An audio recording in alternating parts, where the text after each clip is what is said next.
Here we go. Day number 3. Okay.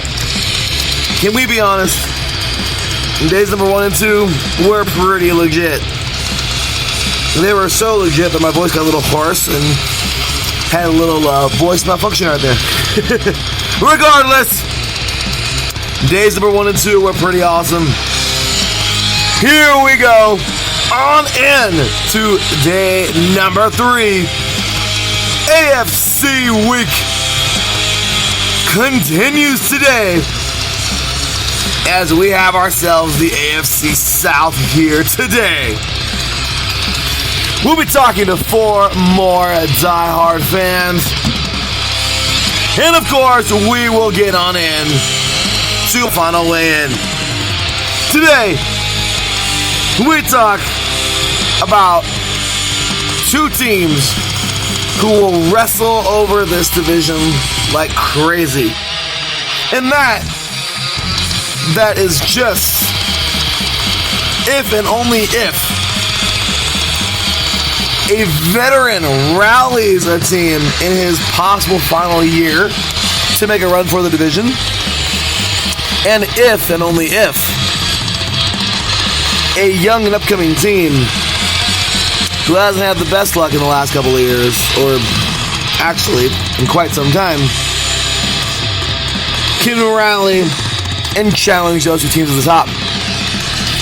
When it comes down to it, it's Titans, it's Texans. Are we gonna get the battle that we think we are?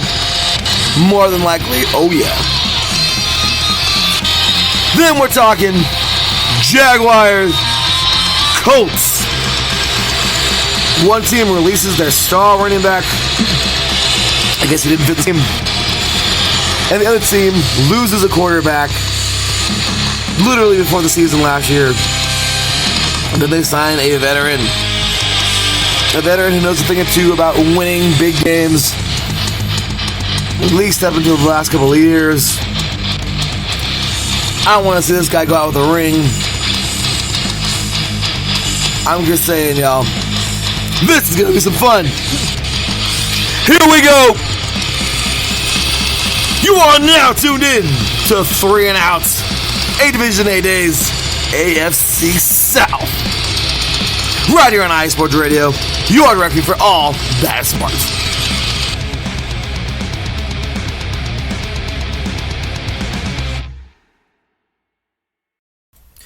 Welcome, football fans. My gosh, as you can see, this has been quite the week. Oh my gosh. I'll tell you, we have had ourselves a fun one in the last 2 days. AFC West Day was a lot of fun. And now on to AFC East Day yesterday. And today, we're getting on into the AFC South. So, first things first, let me go ahead and welcome Mr. Terran Rodriguez in the chat room. Thank you very much, sir. Thank you very much. And everybody else tuning in, thank y'all very much for being a part of this show here today. I'll tell you what, this has been quite the week. We have had tons of diehards already, and this is going to continue on with it today. So, as I mentioned, my apologies for my voice being a little bit hoarse, but we must continue and continue things right on as we shall. As I always say, all glory to God. That's right. For without Him, nothing is possible. And of course, big ups to all you listeners out there. For without y'all, iSports Radio ain't possible. So we appreciate y'all so much. Thank you. One more applause.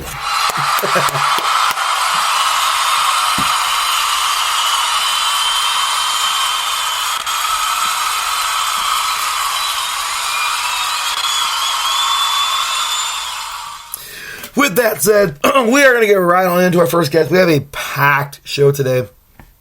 So we're going to get right into our first guest. He is one of our very own. And I'm glad to have him here today. We got 2 of those today. But the first one, well, actually both of them have a team that is going to be quite a team to watch. It is probably one of the most open divisions, if not the most open division, as usual, in the NFL, at least the last couple of years. And we're going to start things off with the Tennessee Titans. So, hopefully you're ready to rock and roll. Let's get it, y'all. Take ourselves a short break. When we get back, we got Davison Crooks and myself with our interview yesterday talking about those Tennessee Titans. You're listening to 3 and Out, 8 Division, 8 Days, AFC South Day right here on IE Sports Radio. You are directly for all that sports. We'll be right back after this.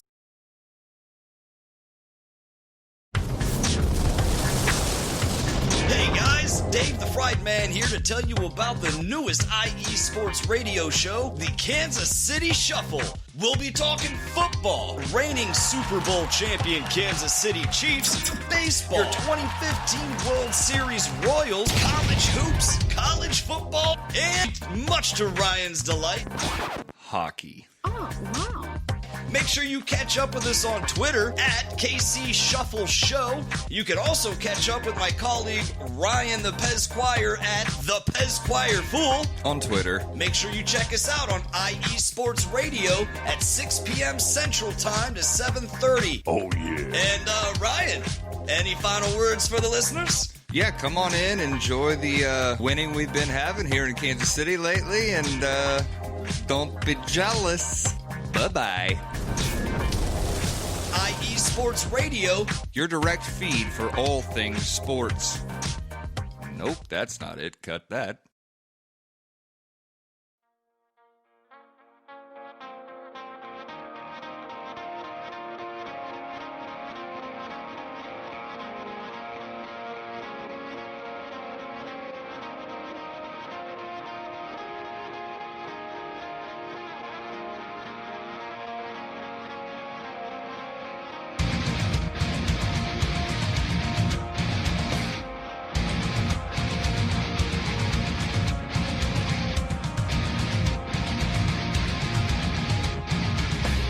Hey sports fans, do you like wine? Well, we've got the show for you. This is Let's Wine About Sports, a show where we talk about wine and sports simultaneously. From the classic Cabernet Sauvignon all the way down to the grapes that you've never even heard of before. Oh yeah, we cover it all. And we'll talk about a little bit of sports as well. Football, hockey, collegiate, women's sports, it doesn't matter. We're going to talk about it all, and we're going to whine about it all. So join me Monday at 8 p.m. on IU Sports Radio, your direct feed for all that is sports.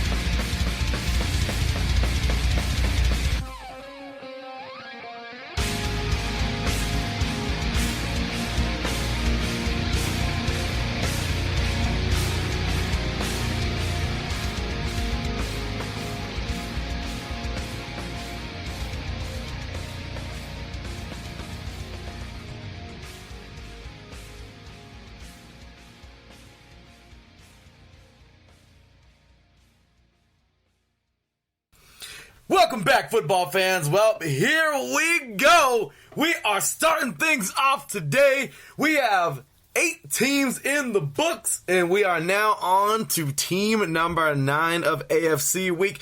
It is the first team up of AFC South Day as we get ready to talk about what has been the most wide open division in the NFL, which seems like it is being more and more of a 1 to 2 team dominated division every day, except, I don't know, it could be, it couldn't be, we'll see. New faces, guys getting released, you know, the whole bit. But we're going to start things off talking with one of our own, man. So glad to have him here on today's show. He's the real deal, y'all. This dude does everything you can ask him to do, man. He's about as good, as cool as it gets, man. As cool as outside the pillow. A great dude. And overall, man, one of the best dang guys I've ever had the privilege to know, as well as a proud, I am proud to have him a part of IE Sports Radio, man. He is one half of Fast Break here on IE Sports Radio, along with Dontarius Locke, and he is the host and producer and the founder of his very own podcast, The Crooks Process. Make sure you'll check that out. We'll go ahead and give you a remembrance on that in a little bit. Ladies and gentlemen, welcome in. He is the one, the only, Mr. Davison Crooks. What's going on, Dave? How you doing today, brother? Doing good, Larry B. How you doing tonight? Man, I'm doing real good, but this is, oh, man, I'm so gosh dang excited, man. We got football coming up in just 1 week from tomorrow. Of course, this is Tuesday night we're recording this, but the show's going to air on Wednesday. So if we're speaking for everybody else here in the show, it's 1 week from tomorrow. So we're ready, man. Yes, sir. Oh, man. So here we go. We're starting things off with the Titans, man. How you like that How you like that? You like that?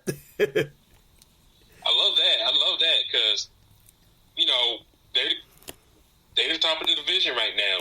I mean, well, I don't say right now because Houston won last year, but it seemed like everything's projection up for this team, and there's no way to go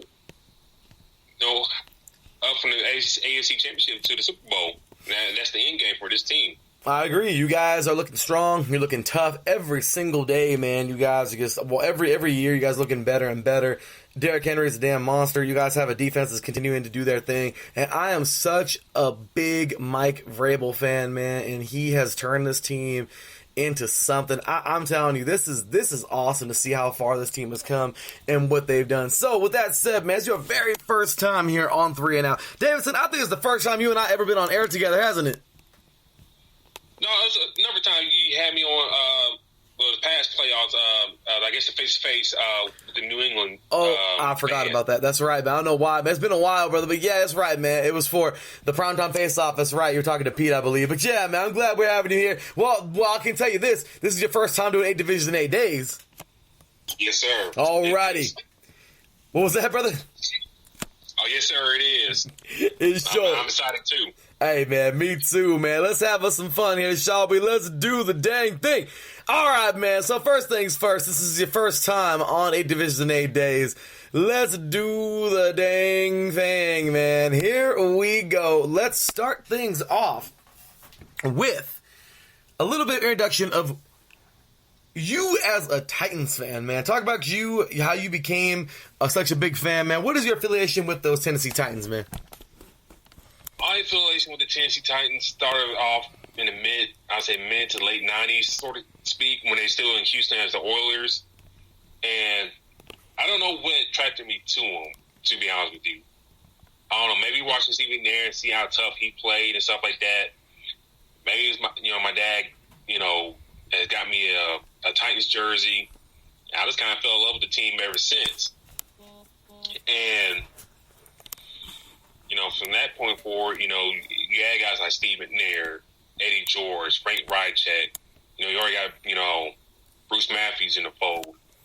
And then, Steve McNair being my favorite athletes of all time, you kind of hang on to that. And I've been a fan of the team ever since, the heartbreak in the Super Bowl, the 1 yard line at the goal line. I'll never forget that, Davidson. That breaks your soul right there. But I mean, besides that, there's other moments, the Music City Miracle, or other moments like Vince Young, driving down against Arizona. I believe in 2008, Derrick Henry, his many triumphant games against Jaguars, and there's a lot of good stuff in there. Sometimes the good, and you got to take the bad as well. And, the past few years, this team has performed pretty, underperformed. But it seems like they kind of got the right leadership in place. It seems like they got the right head coach for that city. And, I think, everything's looking up and up now. Absolutely, man. You guys are certainly looking strong. You guys look good in everything y'all do. I'm just excited, man, for this team moving forward. All right, so there it is, ladies and gentlemen. Davison Crooks and how he became such a diehard Tennessee Titans fan. That's awesome, man. You were a Houston Oilers fan back in the day. Now you just turned it on over into the Titans, and I'm loving it, man. It's awesome. Your dad getting you a jersey. Sentimental value right there, I'm sure, to that jersey. Of course, the late, the great Steve Aaron McNair. Just everything, man. That's awesome to know that you have come such a long way in your fandom. And here you go. Let's do the dang thing, man. Let's start things off with last season. Davison Crooks. Brother, I'm going to tell you something right now, man. Last year, you guys... golly, man. This team was about as tough as it can get, and they still went 9-7. That goes to show you how strong well, I don't want to say strong because Jaguars sure as heck ain't too strong. And the Colts, well, they're flimsy, and now they have Rivers. I don't know. But the Texans games, how important those games are. And then, of course, last year, you guys, I forgot who you guys took on, the two divisions you guys took on. But, man, it was a tough season. You guys were battling things. I'm not sure how many injuries you guys had on the team, but regardless, man, you guys were battling a lot. You found yourselves in very close games. You found yourselves in close victories. You found yourselves in close losses. And overall, man, you guys came with a 9-7 record.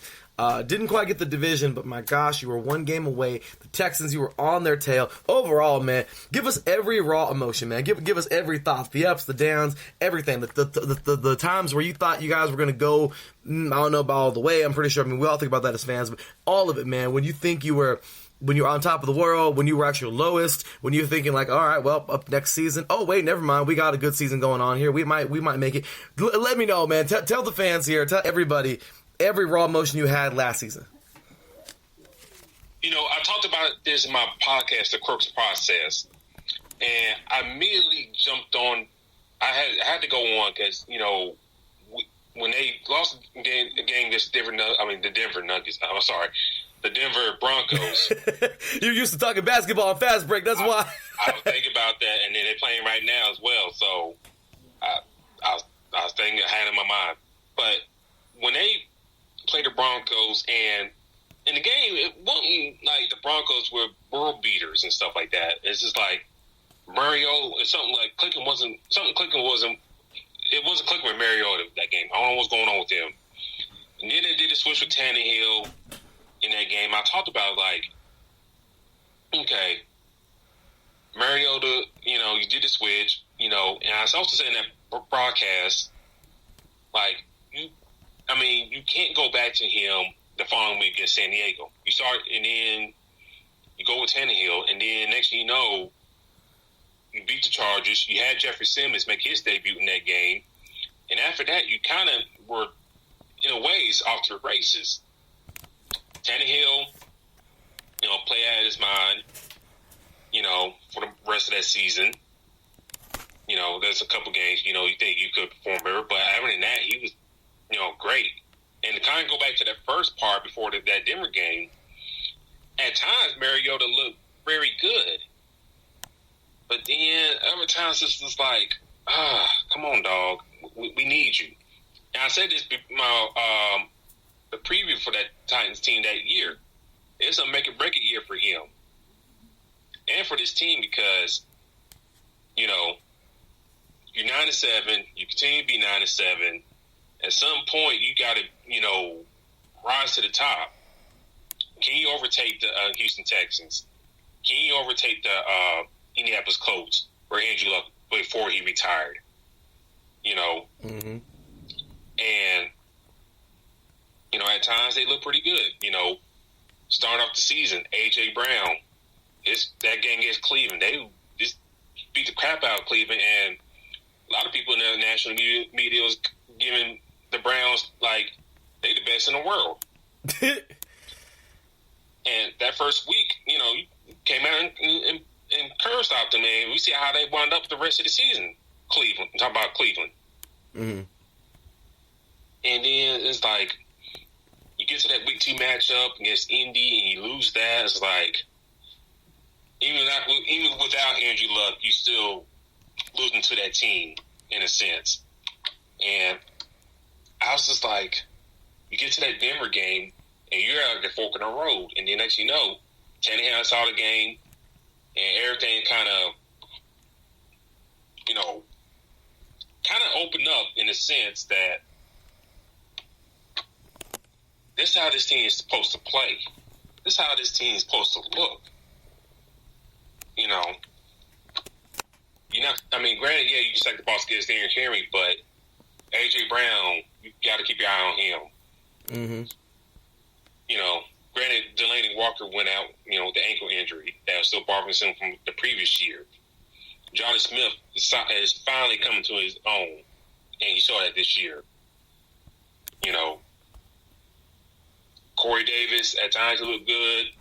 I know he's been battling the injuries and stuff like that, but when he's on the field, he's a very excellent down-the-hill run blocker, in which, once Derrick Henry get rolling and stuff like that, hey, Corey Davis is excellent in that. But, after that Bronco game, things are looking good. They win it 2 in a row right there. You get to the Carolina Panther game, and something in the national media discussed, and Arthur Smith discussed, the offensive coordinator, when they lost that game, kind of realized, like, damn, if I use Derrick Henry more, good things will happen. Now, granted, they lost that game, but you saw in that third quarter, you just run the ball here, and Tannehill got a good, decent run. You score pretty quick. Mm-hmm. And then you get to that next week, against the Chiefs, and then Mahomes coming back in that game from his injury, and then you get a big emotional win at home.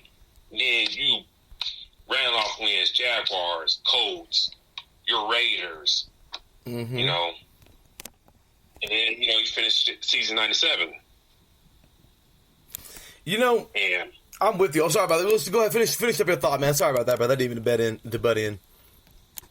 But, you get to the end of the season, you beat the Texans without, Deshaun Watson, and DeAndre Hopkins. And, you come to the, playoffs, with New England. And I talked about it, in the face-to-face matchup on your show. If they do these things here and there and kind of, play their game, because, like I said, the receivers in New England didn't scare me because the guys didn't really do much. And they went up there, played their game. Tannehill didn't, do too much, and they won. And that success carried over to Baltimore. Same thing. But did a game plan. Tannehill hit his spots. They won that game. And it seemed like, with the Chiefs game, it's going to be the same story until, they let Mahomes get that rushing touchdown in, and I think, the offense of the Chiefs was overmatched the defense of the Titans at times, and, they eventually lost. And, I was like, dang, we're that close to getting to that Super Bowl. When we were up that big on the Chiefs, and up that big and got Derrick Henry, I thought you can control the clock. But credit to the Chiefs and Andy Reid and Patrick Mahomes, how scary that offense can be in the flip of the dime. I know you know this pretty well. Mm-hmm. They came back, and then in the emotion and Arrowhead and the loudness. I've been to Arrowhead a couple times. When they get it rocking, they get it rocking. And that carried that momentum to that win. And that's just, that was it for the Titans. That's all I can say on that. You know what, man? Well, first things first, awesome analysis on last year's season. You guys had something. It was crazy, man. You guys had a roller coaster of emotions. Making the playoffs. You guys did a whole bunch of stuff, man. Unfortunately, it wouldn't end the way you guys wanted to, but my gosh, man, you guys had something to build on. Mike Vrabel, as you said, man, it's great for that city. He's been doing a lot of great things, man. I'm really excited to see what he's got going coming up. So we have here overthecap.com, man. We're going to move to the offseason and talk about some of the acquisitions that were made, some of the, the departures, some of the pickups. So, real quick here, man, Jurrell Casey. This man is a monster. We talked to our Broncos fan yesterday, Miss Lori, and man, she was ecstatic that the Broncos gained the monster that is Jurrell Casey that came from the Titans. Of course, Logan Ryan headed on over to the Giants.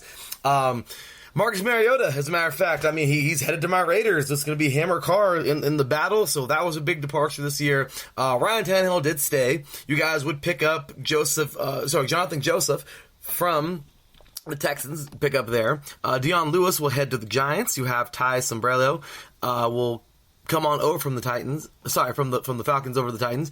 Ryan Suckup will actually head on over to the Buccaneers now to go play with Brady, to go kick for Brady. Okay, Jack Conklin, the big right tackle, is now a Cleveland Brown. All right, so that's something. Vic Beasley, though, this guy, you know what, man, I liked him back in the day. Well, not back in the day, but a couple years ago when he got drafted. And he's the kind of guy, to me, he's a Vrabel kind of guy. Vrabel was a freaking nature outside linebacker. And you know what? I think he sees something very special in this young man, Vic Beasley. I mean, maybe he's not, super young no more, but I don't care, man. This guy's a good athlete. I see lots of positives in Vic Beasley, and I want to see what he can do over there. I think that's a great pickup. You have Jack Crawford now that's coming on over. I mean, it looks like he's going to replace Jarrell Casey on the defensive line from the Falcons. We have Trevor Siemian now heading on over to the Titans to help beef up that quarterback core you guys got here. Nick Dunbar is now also head on over here, or Dunbar, that was, over to the Titans from the Chargers. That was a pretty good pickup. So as you can see, man, plenty. Dennis Kelly, Chris Milton, and Kamale Correa. I don't want to butcher his name, but of course, I know Correa's last name. The guy's a freaking monster. You guys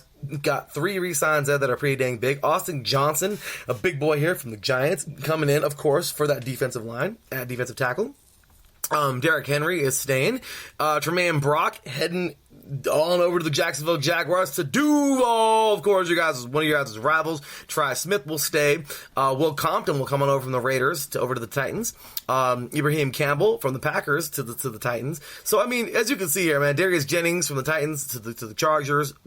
Sonoris Perry from the Bills to the Titans. So many. I mean, there's actually a lot more here, but my gosh, we'll be here all day if we keep it going on. Regardless, man, I know there's a few more, but regardless, go ahead and talk us through any of these pickups or departures that you feel is, extremely significant. What do you think that the players coming in, if they can be an immediate threat, if they can be an immediate impact, that is, or what do you think the roles will be?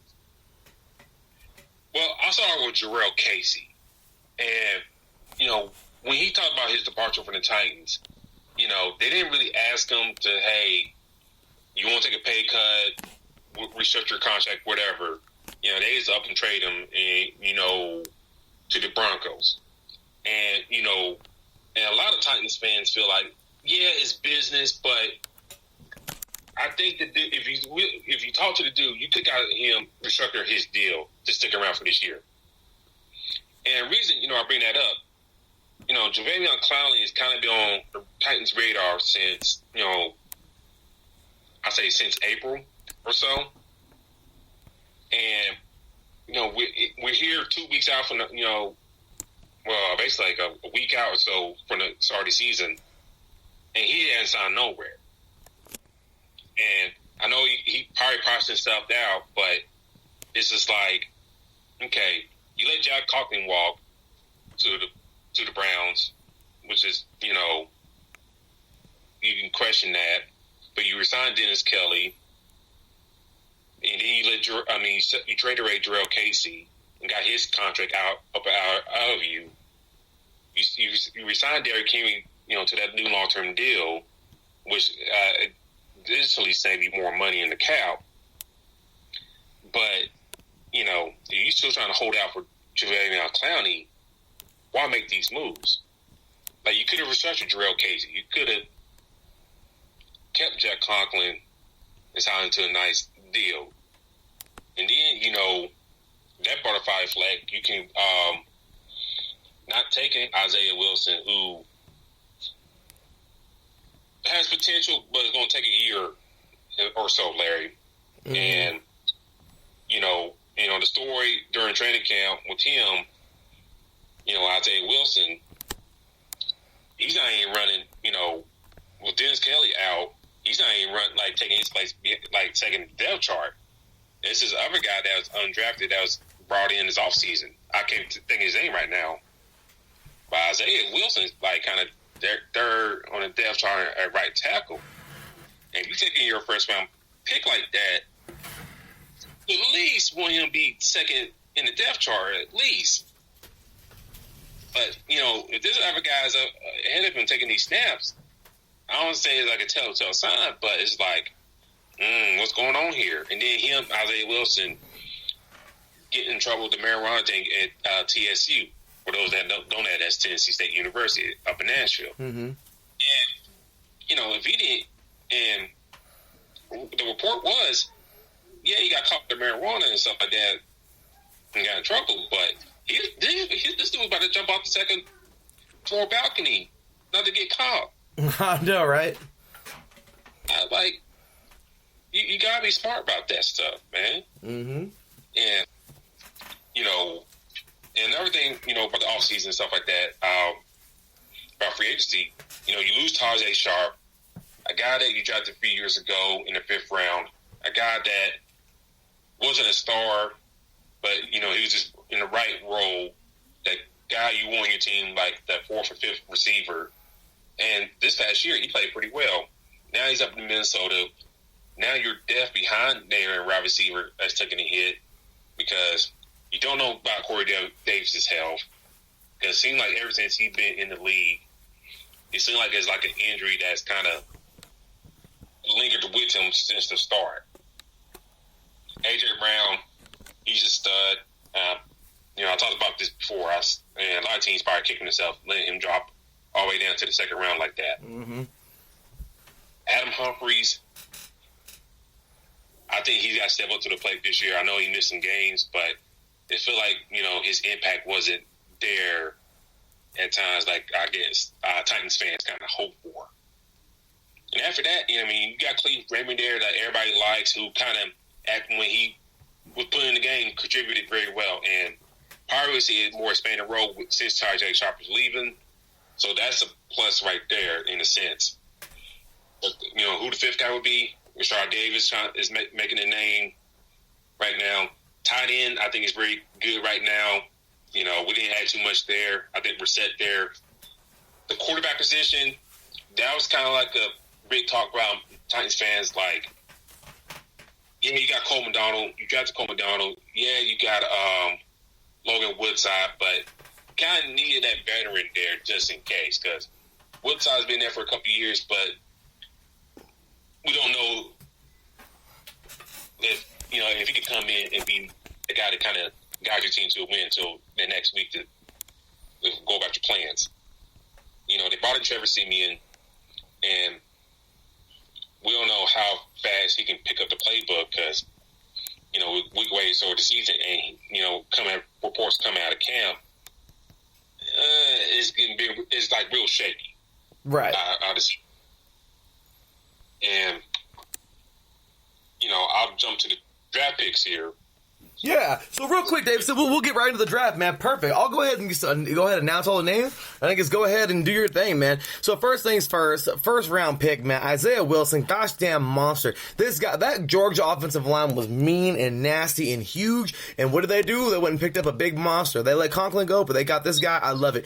Christian Fulton, cornerback out of LSU. Talk about a freak of nature, corner. I really like it, man. I like what this guy's going to bring to the table. I think he's going to do a lot for you guys, man. Even a 2nd round pick. I know he can get in there. Logan Ryan's gone. Somebody has to step up, man. So I forgot who else is there, but still. Then you guys go into the 3rd round. Darian Evans, running back out of Appalachian State. You guys pick up later on in the 5th round, Laurel Murchison, I believe, Murchison, out of North Carolina State, defensive tackle. And then you guys have a couple 7th round picks, Cole McDonald, quarterback out of Hawaii, and Chris Johnson, safety out of Marshall. Overall, man, how do you think you guys did? And do you think that some of these guys can get in there and be an immediate impact? What do you think, man? I think the one draft pick that probably made the most immediate impact is Christian Fulton. I think, Logan Ryan now gone. I think he will step into that nickel role that Ryan had played. So I think, the person I think we expect the most out of the rookie class is Fulton. And then number 2, right behind him, would be Darrington Evans. A lot of talk has been out of the camp, like, this kid may be I don't want to say next big thing, but he's going to be a very solid running back, for years to come in the league. Health-wise, nothing happened to him. He'll be a solid one. And you mentioned Isaiah Wilson, and I just talked about him. I think he'll be a year away to really contributing to this team. And, if the time comes that he has to step in and play, hopefully he's ready up to snuff. I know he's a big boy, I know he got a lot of work to do, but, you know, when the time comes, you know, when he gets thrown in there, he's ready to go. Other than that, I think that's the real ones right there. You know, that's the, especially Fulton, that's the main one right there. I know Laurel Murchison, I think he'll be there for depth. I mean, he could come in and start. The D-line, I know they do a lot of standing up and they off on defense with the linebackers and stuff like that, a lot of two-down guys. But, you know, besides Jeffrey Simmons, the other guys, you can put question marks there. Daquan Jones, he's pretty solid, but at times you kind of expect more from him. Laurel Murchison, we'll wait and see how he, you know, comes out and contributes to the team. Of course, you got Jack Crawford there. So, you know, out of all those guys, Fulton will be the key, you know, how things shape out for this rookie class. You know, at times I think you probably could play Amari Hooker in that slot role, but I think they're going to kind of thrust Fulton in there to be that dude. And you know what? That is awesome. I think personally, it's that he could be a great pickup, man. He did great things in college, man. He's a national championship. I mean, he won a national championship. The man knows how to win games, and I think he can definitely go in there and play that role, man. So overall, man, we're getting close to the end here, man. We got to have our little fun segment here at the end.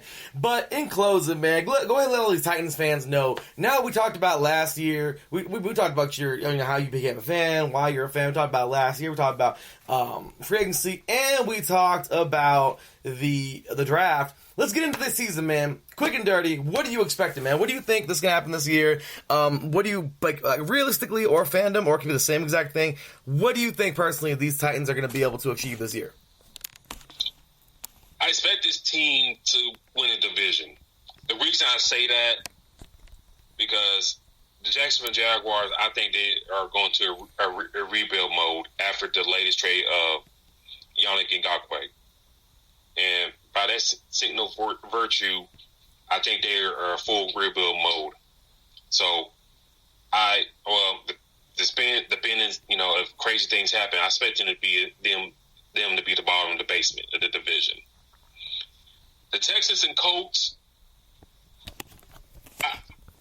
as a Titan fan, I mean, just a general football plan is like, with the Texans, you get rid of your already top 5 receiver and you really didn't replace him, or you hoping your scheme would be good enough to kind of subsidize that. But, you know, as a Titan fan, like, you going confident, like, well, Will Fuller can't stay healthy.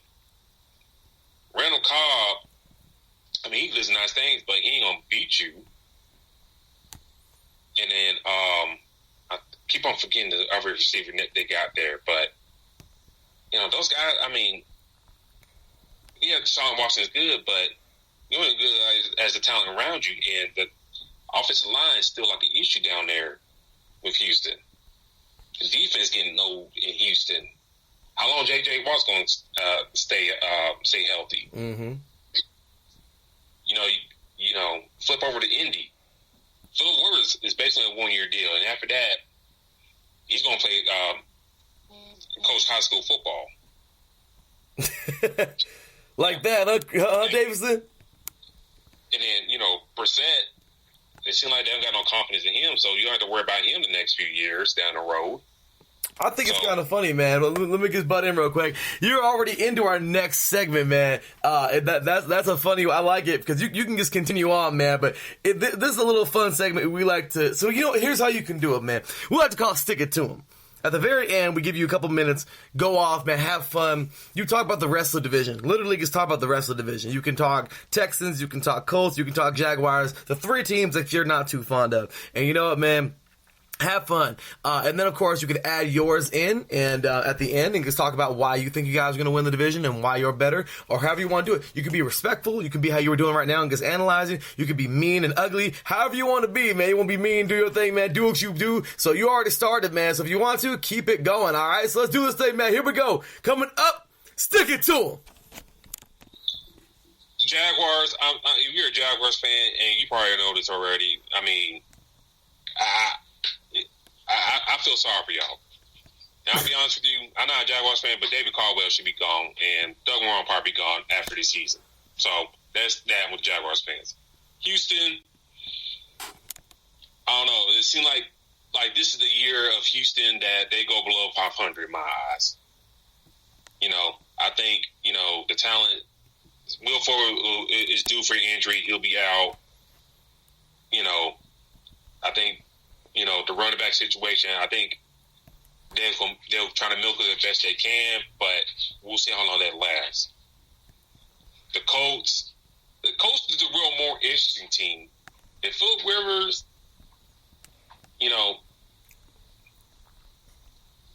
I guess can regain his mojo just a tad bit, I think they can do some things, but it kind of hinges on him.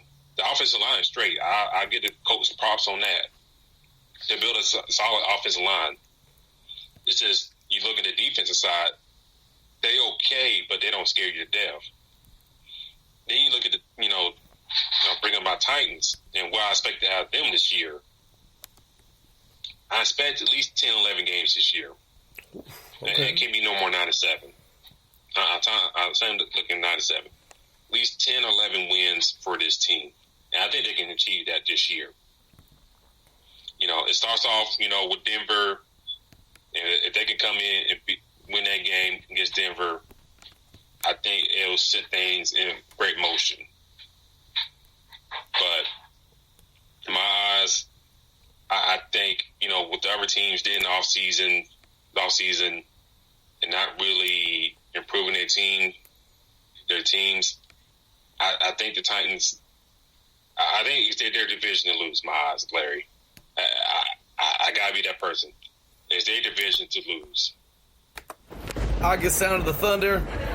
Little laugh in there, but literally hit the applause button for you, man. I didn't mean to hit the laugh button, but man, I love it. It is kind of funny too, because you just came out with it and said it straight up, man. You know what? It's what it is, brother. You feel how you feel, man. I think you did really, really well with that last segment. That is, I think, what it should be. I like you had a little respect in there, but some of the time you were like, nah, we're still rivals. I'm gonna tell you how I feel. So good stuff, man. I'll tell you what, you guys, I think, are definitely gonna be you. It's gonna be you or the Texans are gonna be the favorite right now, man. I'm kind of leaning towards you guys. Texans are hard to not mark as a favorite or not put as a favorite, but you guys are just a strong, tough team, man. The mentality on this team is just unreal. It's just like you guys have a mission, man. You guys have a big monstrous running back. You guys have a lot of things going for y'all. So personally, man, I just really think this is going to be a great year for the Titans, and things are going to look good, man. So with that said, brother, thank you once again, man. Ladies and gentlemen, Davison Crooks, man. Where's this applause button at, man? That was awesome. You know what time it is, though, Davison. You already know, man. I'll give you a few minutes here at the end. Have some fun, man. Plug yourself, plug the Crooks Process, plug Fast Break, plug all your publications, whatever you may do, man. And of course, anything you want to say here on Sports Radio, all the good stuff you do here, man. Glad to have you part of the team, brother. And I'm so happy that you're here tonight to talk about, today, I guess, if we're talking on the live show, some Titans football, man. Go ahead, man. The floor is yours. Let everybody know, all these Titans fans, where they can find you. Y'all can find me on Twitter at Spawn4288. Also, you can follow the Crooks Process on Facebook and Instagram as well. I haven't done a new episode yet because, a lot of uncertainty in college football. And I used to do a top 25 before the season, but with all the teams not there, I haven't done it yet. Because I'll be honest with you, Ohio State will probably be in my top 4 in the final final rankings. So it won't be fair for me to do a top 25 and then them being out. So, but other than that, like I said, you can find me in there, and I'll probably have a new episode here in a couple days. If you have not check this out on Fast Break with me and Duntarius Lock, please do. We talk straight hoops on there. High school, when that gets up and rolling here in a couple months. We're in the pros and playoffs right now with the Denver Nuggets and Jazz playing right now. College basketball, women's and men's, WNBA. If you're a lover of hoops, please check us out. And also, please do follow us on Twitter at Fast Break. All right, you'll see the profile picture of our names on it. Please do follow us on there. All right, there it is, man. Sunday, 7 Central, 8 Eastern, 5 Pacific. please check us out. There we go. That's what I'm talking about. Hey, man, it is always great to have you on the show, brother. I'm glad to talk to you, man. Thank you so much for making the time out of your busy night. I'm sure, man, you're a busy dude doing your thing, man. Once again, I want to say congratulations on your marriage a couple weeks back, man, and just congratulations to all the great things, man. God bless you and your wife and your families, man, and your family. Now you're all one, and I just pray that all is well for you guys, man. You're doing great things over there, man. Keep it up, and once again, thank you so much for being the big piece of, well, because everybody is, but thank you for being the piece of iSports Radio that you are, man, because without you, brother, just like our listeners, we ain't nothing, man, so I appreciate that. Thank you. Thank you, sir. Always, Thank brother. y'all for listening. That's right, man. All right, Davidson, you have your going, brother. I'll talk to you soon, man. Take care. Take care. Thank you, Larry. Anytime, brother. You're very welcome. All right, y'all, with that said, that will do it once again, y'all. Davidson Crooks. Yeah, that was fun, man. All right, so we're going to keep the ball rolling here tonight. Today, that is, as we have ourselves coming up next, another IE Sports Radio homer.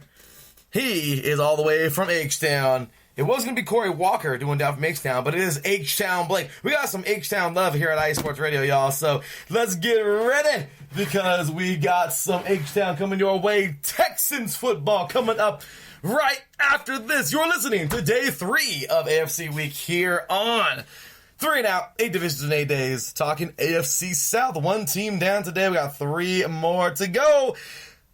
Texans coming up next. We'll see you on the side of this break.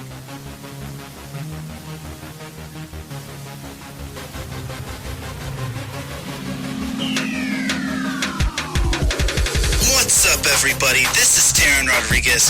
Are you a fan of volleyball? Are you a fan of Thunder Spikes? Then I have the show for you.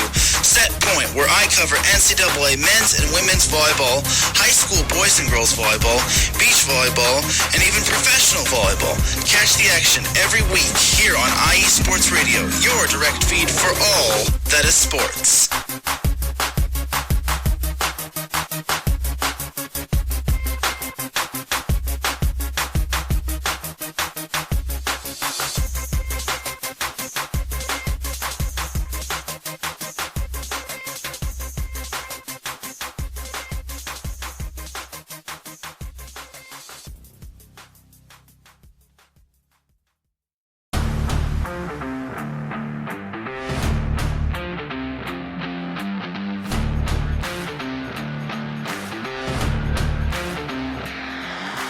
What's good, fight fans? It's your boy, Marcus Los Great, here to give you what you want, here to give you what you need.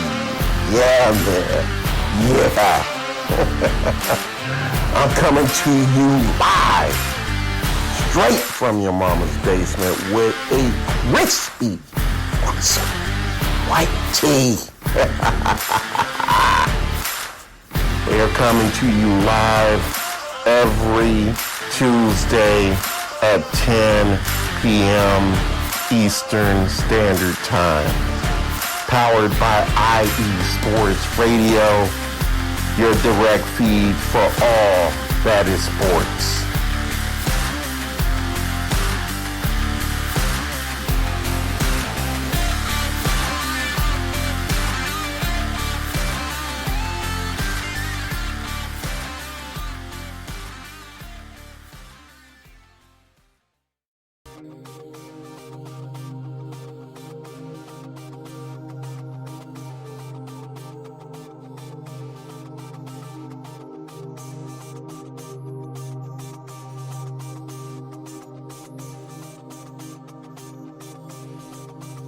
Welcome in to the Neutral Zone. I'm your host, Robert Kavanaugh, and you're listening to IE Sports Radio.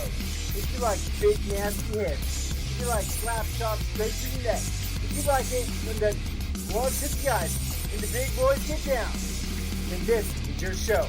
On IE Sports Radio, this is the Neutral Zone.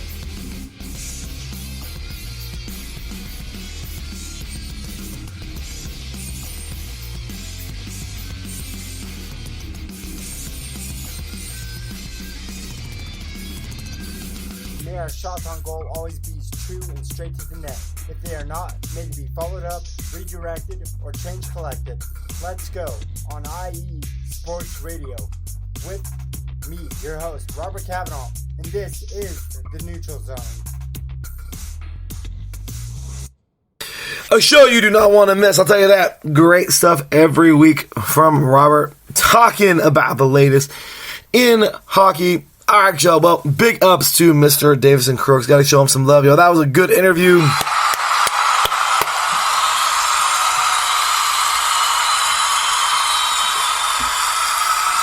I'll tell you what, man. Those Texans are going to be, those Titans are going to be something to play with, man. This is going to be quite, there'll be nothing to play with. They're going to be quite the team this year. And it's going to be pretty neat to see how well they gel and continue to gel under Mike Vrabel. Now, though they may look really strong right now, because I do have them being a front runner in the AFC South, personally, I still feel like it's going to be a two-horse race. Now, that means that does not count out the Colts and the Jaguars just yet. But what it does do is at least anticipate, based off of last year, that the Texans are trying to reclaim their title. And the Titans, who went so far, they have been really balling, man. The Titans, oh my gosh. It's like they're so close. And as we talked about, Vrabel doing great things over there. I mean, personally, this is a special team. But, getting on over to the other team now, that is, in my opinion, just right there alongside of these guys. We are now talking a little bit of Texans football. Now, the Houston Texans have been so up and down. Mostly up, but their downs are just bad. They can't seem to get over the hump. And in their entire existence since 2002, they cannot get past the divisional round. And it really sucks because this team is really tough. They're strong. They have a pretty good defense every year. They have, in my opinion, the best defensive end in all of the NFL. But for some reason, they just cannot seem to get past that gosh dang divisional round. Last year, yet again, another close, yet so close, yet so far. But this year, could it be a little different? It's a COVID year. It's a year where we have no idea. Well, a COVID year, or the COVID year. Hopefully, it's not a. Hopefully, there's not many more to come. But I'm just saying, this team has plenty of promise. Can they finally get to where they want to go? To help us talk about that here today, ladies and gentlemen, we have here, he is long-time IE Sports Radio family member, die-hard Astros fan, die-hard Houston fan altogether, and he is one half and the founder of our baseball show, or at least, well, not our baseball show, but the founder with the name Base Loaded. Ladies and gentlemen, you can catch him every Tuesday night at 8 p.m. Central Time, 6 p.m. Pacific Time, along with Mr. Brandon Buckingham. Ladies and gentlemen, he is, of course, all the way from H-Town, diehard Texas fan, and one damn good guy, one of the best guys I know. Ladies and gentlemen, welcoming Mr. H-Town Blake Henley. What's going on, Blake? Hey guys, how y'all doing today? Doing great, brother. How you doing today, man? How's everything going today, man? How's work? Oh, work's good. You know, I'm going on vacation next week. I'm already on vacation mode, so I'm just trying to make it to Friday, brother. I got you, brother. Hey, man, that's awesome, man. I'm glad you're doing well. And, yeah, man, you definitely earned it. this is one busy man, y'all. I talked to Blake, and he's here, he's there, he's going here for work, he's going there for. This guy is everywhere, man. So you definitely deserve it, man. You're doing great things, and you're a big time family, man. So you do a lot. You do a lot, man. And man, you and Brandon are getting down on bases loaded, man. Yeah, man. The baseball season has been super interesting. Last night, Brandon and I spent a majority just talking about the trades. A lot of people didn't think, we especially didn't think that we were going to have as much movement as we did at the trade deadline this last week. But, it surprised us. We didn't think a lot of teams would be buyers or sellers right now in a short sample season, because a lot of the trades that have gone down, you're only getting these guys for 30 days, for a whole season. But we saw a lot of movement. We saw a lot of teams that are pushing, that are coming out of the woodwork right now, like San Diego and Toronto, that are trying to make a playoff run in their division. So it was actually something that was kind of surprised both me and Brandon, being the baseball nuts that we are. That is awesome, man. I got you that out last night. You guys always do a great job, man. And I'm telling you, man, can't always be able to tune in, but I'll tell you what, man, when I do, you guys have an amazing show every single time, and I just appreciate all the hard work, man. Seriously, great show. Appreciate it, man. Absolutely, man. So, and you guys are on StreamYard, which is pretty sweet, because in there are live. Ladies and gentlemen, if you have not checked out Bases Loaded yet, please do so. Go to our YouTube channel at IE Sports Radio. You will see, trust me, you can scroll down a little bit under our videos. It actually is pretty recent. It should be right up there, but awesome show all the time. So really, really good stuff. And big ups to Brandon Buckingham for even getting us on StreamYard. It is awesome. So with that said, all right, Blake, a little bit of Texans football, man. First things first, last year, the Texans win the division again. They look extremely tough. Gosh damn, this team looks like they can beat almost anybody. And then the playoffs happen. So talk to us, man, about last year. Give us every raw emotion you felt. Walk us through last year as a whole, and just kind of tell us what you thought about last year.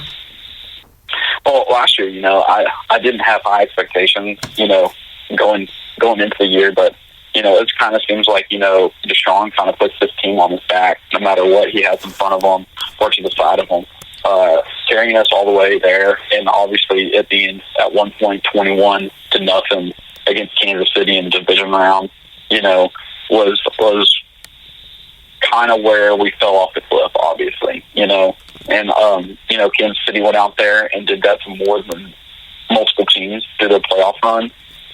This team's got to get better all around. Last year was a huge thing with the way that we lost to Kansas City and the way that they came back and just droughted us. They scored 28 points in the second quarter. Okay, that can't happen anymore. The secondary needs to come together well. The linebacking crew needs to come down together even better, and we have to have our juggernaut and our blue rusher with J.J. Watt healthy. There's been a lot of talk, a lot of chatter in the offseason about, he's actually dropped weight, feels healthier, feels like his injuries have subsided. So a lot of people don't realize, and I don't think anybody will ever realize how hurt JJ has been the past 2 years. But even with that said, let's face it, he is a big part of the defense, but, those losses that his team has faced don't rest on the shoulders of whether J.J. Watt is 100% or not. Every man has to do his job out there. That goes for the offensive side of the ball. Elephant in the room right now, and I know what we're going to talk about, I'll kind of just segue into it, is, what in the world Bill O'Brien was thinking, trading DeAndre Hopkins in the offseason. And, everybody reacted, I reacted, and everybody's kind of left with this question on why we gave up probably arguably a top 3 receiver to get somebody that has not had the best of luck, and DJ back from Arizona, but at the same time, what a lot of people don't realize, if they're not an avid Texan fan, is besides opening night against the Saints, Hopkins had 2 touchdowns, okay? Mm-hmm. After that, he went on a drought all the way until October 20th against the Colts before he registered another touchdown, okay? And from that time, okay, if you look at his stats on Monday night, he had 111 yards, 2 touchdowns. He didn't break over another 100 yards receiving until the Indianapolis game, which they lost, okay? Now you fast forward 2 more games against Jacksonville in November. He scored another touchdown. So we were in the first week of November, and DeAndre Hopkins had only had 4 touchdowns in the year. Now, I know this is huge speculation. It's taken a lot of time for me to kind of decode and decipher, that he traded him. But once you think about that, I am not a Bill O'Brien fan. I never have been. And I'm not a Cal McNair fan. I can't believe that he has actually given him the keys, not only to be the shot caller, the play caller, but now the GM for this organization. But I hope that he don't be pro on this later on down the road, and Bill O'Brien comes off looking like a mad genius on trading DeAndre Hopkins at his stock high. Because let's face it, the Texans, what happened is the game plan was easy on defense. We had a running back like Minnie last year. You shut that down. You double-teamed Hopkins. Will Fuller's most likely going to be hurt because that's just kind of been plagued in his career. So if you double-team Hopkins and you shut down the run game, you're going to have Watson running for his life, okay? So Bill O'Brien, as much as this tastes like vinegar coming out of my mouth, he knew that he wasn't going to be able to solve the offensive line problems. So what do you do when you need to solve the offensive line problems? You put speed on this. So what they did is they went and we had Stills from last year. You bring in Cobb, you bring in Cooks, and then you bring back DJ, which honestly, if DJ's 80%, if we can get an 80% effective DJ like he was when he was a juggernaut for 2 years over in Arizona, I would take that. But I know that's a high-end ask right now. But if you look at it, they're kind of on a right track on paper and thought process, because if you can't really get the bodies up there and the hogs to protect Sean Watson, what do you need to do? You need to put the linebackers and the secondary on notice, knowing that you have 4 guys that are just receivers that can stretch the field, and you have the speedster now in the back if you can keep DJ healthy for this year. You know what? I love what you got to say, man, because it's true. This year, everyone criticized the Texans, of course. Why would you get rid of DeAndre Hopkins? Oh, my gosh, that's stupid, whatever. But you think about it, and you're right, man. I mean, the production side just wasn't there, and let's just hope that no matter what, I like we said, let's hope that Bill O'Brien comes out looking like a genius, because seriously, it wasn't the most genius move, but at the same exact time, you do make a great case for the fact that he necessarily wasn't that productive. So overall, you guys, I think, got 2 other great players, man, at that position. You picked up in free agency Brandon Cooks from the Rams, and you guys picked up Randall Cobb from the Cowboys. Now, Cobb's been around, but the guy is definitely one hell of a receiver. And then we get into a few more players. Lamar Miller coming on, or actually, we'll leave to the Patriots. We have Gibson leaving to the Bears. Okay, so some key departures there. David Johnson coming on over from the Cardinals, and Jonathan Joseph heading to the Titans in the same division to play for a rival team. And then realistically, we have, not too many more key departures. Carlos Hyde, of course, heading over to the Seahawks. Let's see here. Brett Cavall, I believe, that your guys' tackle, is brand new from the Jets. You guys get PJ Hall from the Raiders, which, I mean, I just think he needs to change scenery. I thought he was pretty okay for us, but change scenery, and let's see what Bill O'Brien does for him. Hall, I think, was great, even though he got basically cut by you guys and showed up out of shape. I think that was more of a full, hey, let's stick this guy back home, because obviously he's from Sam Houston. He's got to feel a beat here. I didn't ever really sound it soft why that strength is out of shape.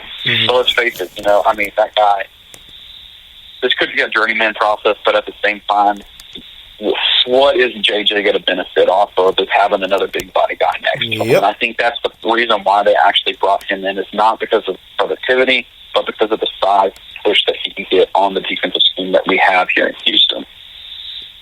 I agree. And to me, I just feel like you guys had you had a very interesting offseason. And you've seen you guys pick up PJ Hall. That says a lot, like you said. I mean, that actually makes perfect sense. And you got JJ Watt. You just need to just get the pressure off that guy. I mean, damn well it's going to be the tackle. It's going to be the fullback. It might be a halfback blocking. You need to somehow get more than one man to block him. So to get the heat off of him, to get one more big dude in there, I mean, you can do lots of different stuff, slants, whatever can free up J.J. Watt, and honestly, that's very strategic. So big ups there by Romeo Crennel to bring him in, to put to get him on the defense. But let's move on to of course all the free agency. So go ahead, man, sum it all up. I just named a few big names there, a few big departures, a few big pickups here. What do you think personally about free agency this year, man? Who were your biggest pickups and biggest, well, I wouldn't say losses, but who do you think your biggest pickups were for this year? Just for the Texans? Yes. Yeah, well, there wasn't a lot I think what you can call it, there wasn't a lot of sexy moves, okay? There wasn't like a lot of like, oh, wow, that's awesome. I mean, yeah, getting DJ was okay, trading away Hopkins, nobody's actually going to look at that as like that's a plus right there. But, actually getting Cooks, I know he's a journeyman. I know that he's had a lot of head injuries and stuff like that. But if we can keep this guy on the field, still kind of had a very, very quiet year for us last year. I mean, he was very effective. And the only way you're going to really know that is if you watch the Texans week in and week out like I do. But, bringing in a guy like Bob, nicely we can put it that he's lost a step, but you're going to bring that veteran presence, a veteran route runner that's going to help a guy like Watson that most likely is going to be running out on a bootleg or trying to scramble. You're going to have a guy like Bob that knows that, hey, I played with Rodgers.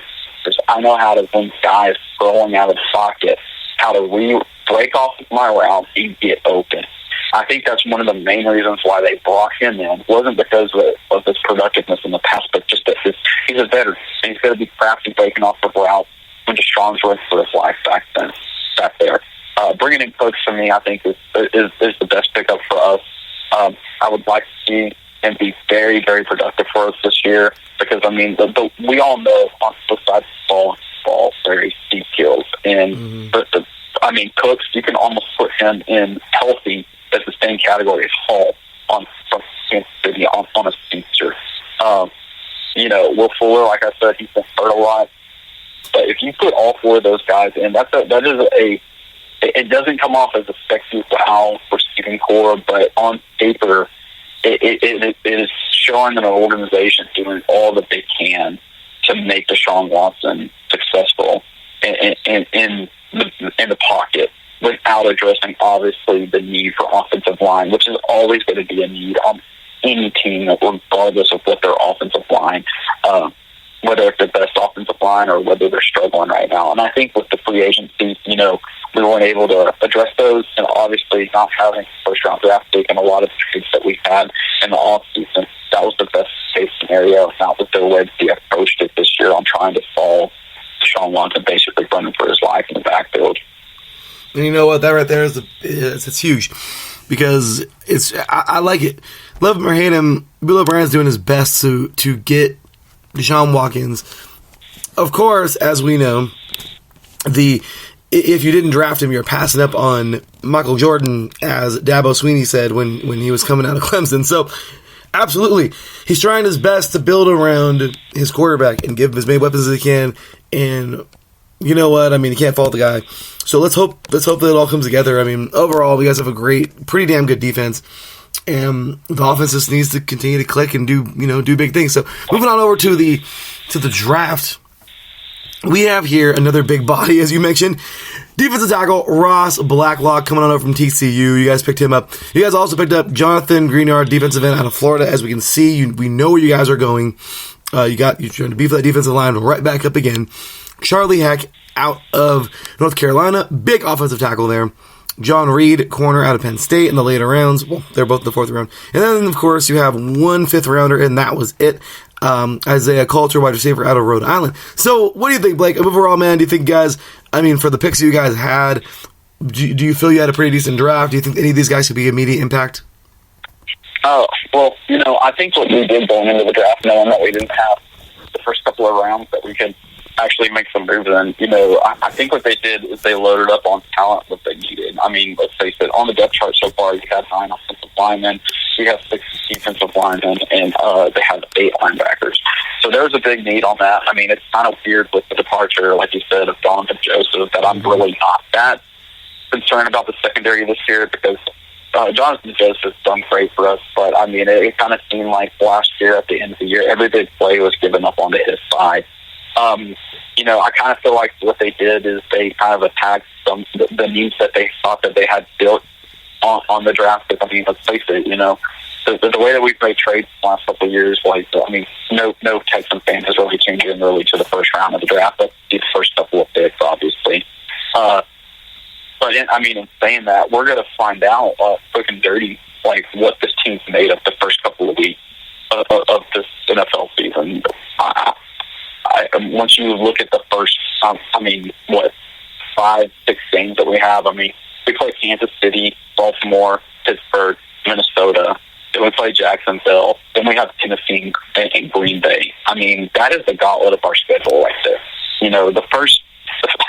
if you come out 2-2 the first 4 games, I feel like that's a success for the team, Mm-hmm. But after that, we have a bye week. Then we play Jacksonville, Cleveland, the Patriots, Lions, Colts, Bears, Colts, Bengals, and Titans again.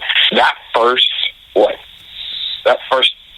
or 6 games right there, that's the gauntlet of our schedule. So we're going to find out real quick if the Texans are going to be able to do anything this year, or if we're going to be lucky to be at 8-8 team right off the bat. The Texans are very straightforward, man. It is the central route in the ELM theory, what we would call in communications, man. No joke. It is black and white. You guys are 100%. You know what you're getting. It's clear packaging. It's either good or not so good. But really, I love that about the Texans, because if anything is true, you guys at least know what kind of season you're going to get with this team. And you know what? That's very true. I think they're going to do really well, personally, man. But we have a question here. Well, not a question, but a statement in the chat room, and I just want to run it by you, Blake, because this is interesting, man. I don't know. Maybe something you probably maybe shake off. Maybe something you'll entertain. But Taryn says here, I think the Texans should go after Fournette. The running game leaves a little to be desired. So what do you think about that? Well, under Fournette, it kind of clearing waivers, with a lot of needs at halfback right now, kind of put it out there that maybe we don't know what something else is going on in the background of the departure. Obviously, with Jacksonville, I know it was kind of an early breakup, and, there was rumors that the Patriots kind of looked at him, but now that's kind of off. Mm-hmm. Duke Johnson's still there for us. We can bring him in, plug him in. I'm not saying that it's not a good look, but let's face it, Fournette was a beast in college, and he's had just injury-plagued seasons. Not only that, but the stats that he has and stuff like that are also a big thing. I don't know if they should go after him as much as a lot of people think, but I wouldn't mind adding more depth, obviously, on the depth chart, especially with not knowing what we have with David Johnson. It's really hard this year because, Larry, I don't know if you feel this way, but obviously we haven't seen anything.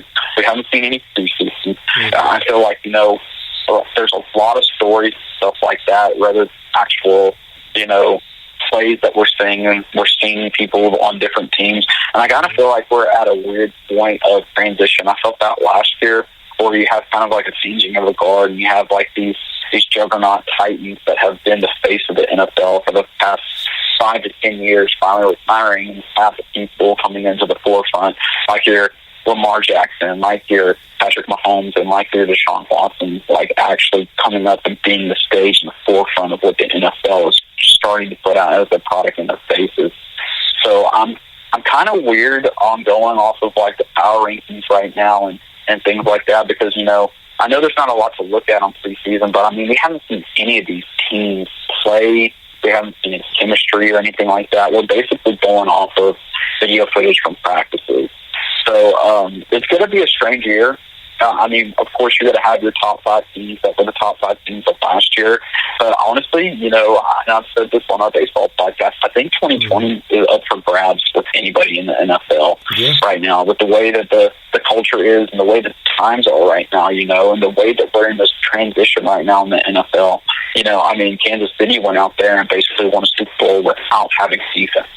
Okay, Yeah. What's that say for basically the rest of the year? The other ones that are another teams that are set up like this, obviously, like your Seattle's and your Baltimore Ravens, and obviously us too. You know, we have mediocre defenses, but we have juggernauts that are pass happy and a run happy quarterback. You know, I kind of feel like, you know, as weird as it sounds, you know, that is a college mindset formula to win championships. But I kind of feel like it's almost now made its way into the NFL only in this time, because we're at this weird transition in what the NFL has got to be. No, we really are. This is a very odd time, and like what you said, man, I mean, you know what, no matter what, it's just, I hate to say this. Well, maybe not for the NFL, because the season got to start in time. It's just an asterisk, but overall, like, even this I don't know, this has just been a very odd year. So overall, man, yeah, I get you. And personally, I guess, yeah, I think personally we have this really strange year where if something strange happens in football, it's kind of like, well, that's 2020. Like, you know, you can attribute it to the year being weird. So absolutely, man. So you pretty much. I mean, the only positive note I will say on this team is, let's face it, you're a quarter away from moving on to face a division rival in Tennessee for the AFC Championship. Okay? That's the only positive note I have going into this next season. You know, they've changed what the offensive formula looks like. But, I mean, you know, the coaching staff and the defensive staff has to be more vicious on stomping on people's throats. And then that's where I'm going with this forming mindset. You know, a lot of times, you rewind, say 5-10 years ago, if you're up 21-0 in a division playoff game, a lot of teams are like, okay, what are we doing next year? But that's not happening. And a lot of these mindsets for these coaches and stuff like that need to evolve, you know, instead of, you know, trying to run the clock out because you're up and you're on the road 21-0, you're going to have to start stepping like they're on both sides of the ball to keep that momentum going. And I think a lot of teams are starting to realize that, you know. Baltimore was upset, obviously, in the playoffs, you know, coming in probably looking past Tennessee. And, you know, Kansas City just never had that dime mentality, you know, and basically made the run throughout the playoffs playing from behind, you know, knowing that they could do that and stuff like that. So, yeah, I think the only thing that I'm getting at is, you know, the Texan fans, you know, I think we're kind of all over the place. We have high hopes for this year, but at the same time, too, you know, Larry, it wouldn't surprise me if we were 8-8 or if we won 10 games this year. I don't know, you know, with what's going on. I've never been a Bill O'Brien fan, you know, but at the same time, I'm not going to root for my team to fail, obviously. But I'm kind of at odds against. You know, I could see this team being 8-8. I could see this team only having 7 wins, and I could see this team shocking us and actually getting 10 wins this season. I just don't know, because honestly, I have not seen how Watson can gel in a real scrimmage or a real preseason format with what we have and what the new format on the offense looks like. Absolutely, and you guys, I don't know, man. I love it. You already got into the weigh-in already of what you expect this season, so I'm not even going to go there. But personally, I agree, man. You guys, we know that's going to be between you guys and the Titans. We know that. Well, maybe not. I mean, okay, we can assume. We all know the Colts and the Jaguars will be doing this year, regardless. From the looks of it, it just looks very strongly like it'll be Titans-Texans again. So we'll see, but regardless, I love it. Your analysis is spot on, in my opinion, when it comes to the Texans, man. You're a true diehard, and that's, you know, of course, that's why you're on the show, man. You know this team well. You're not being, you're being realistic, and I love it because even as being realistic, this team is so dang close, man. It means it's hard to say anything bad about this team because they've been division champs numerous times. Last year, they were coming off a division championship year. I mean, this is a good football team. It just needs to get it in gear in the crunch, and personally, man, I don't think you guys are far away from that. So, with that said, we already got the weigh in, so let's go ahead and have a little bit of fun here right at the very end, man. A few minutes left here, or actually, shoot, we just passed time, but it's okay. A couple more minutes, man. Go ahead and tell us. Have some fun with the rest of the division. You can be respectful, you can be mean, however you want to do it, man. A little segment we like to call "Stick It to Them." So basically, talk about the rest of the division now in a few minutes, and just talk about how you think they're going to do. Say however you want to say. Like I said, be mean, be respectful, be however you want to say it, man. But without further ado, stick it to them. Yeah, I think the division kind of just boils down to what Tennessee is going to be like, and honestly, what type of Phillip Rivers of the Indianapolis Colts have gotten. I mean, he's a crafty veteran. He wasn't really able to do anything with the Chargers the past couple of seasons, but I'm really keen, honestly, on Tennessee. Derrick Henry had it coming out party last year, and let's face it, Tannehill has always looked amazing, as a Tennessee Titan. We're honestly going to see what's going to happen with that, and I think it's really, really crucial on those two cornerstone pieces for Tennessee on what Tennessee's going to go in. I could see us coming in and doing the same thing that we did last year. I could also see us coming in and dropping a game in Tennessee, and obviously maybe even dropping a game on the road with Indianapolis with a veteran like Rivers that just knows how to play in situations like that. I mean, everything's kind of up in the air. I am confident going into the season more on the offensive side of the ball than I have been in the past couple of seasons, even without seeing these guys, because even with Will Fuller's injury history, we have three guys that are speedsters, that are great routers, and, even with David Johnson in there, he's got Duke Johnson behind him. He's going to be able to have somebody that can help him out, come in and out. I just need to see how healthy these guys are that we've had in the hub, and obviously, our defensive core. We're going to have to get the figure on the defensive line and our linebackers this year. And I think with that said, the people that we've brought in on the defensive line and the linebackers we've brought in have been brought in to shut down a Tennessee run game. And, I mean, do I even need to really bring up the Jaguars at this point?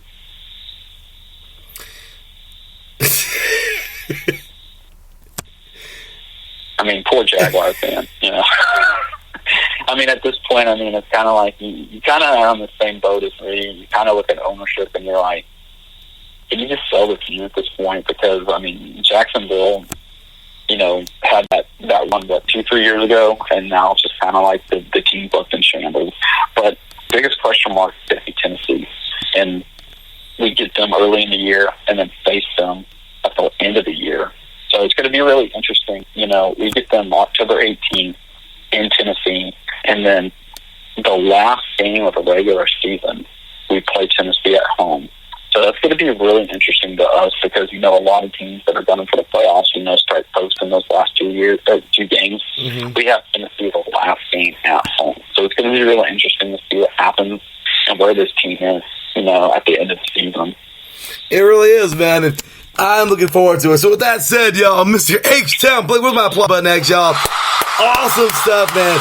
Blake, thanks again for being on today's show, brother. Thank you so much for sparing some time for us, man. For us here today on the show. And please let all of these diehard Texas fans out there know, man, where to find you, where they can find any of your work, and of course, where they can find Bases Loaded, man. You and Brandon get down. So go ahead, man. Let everybody know.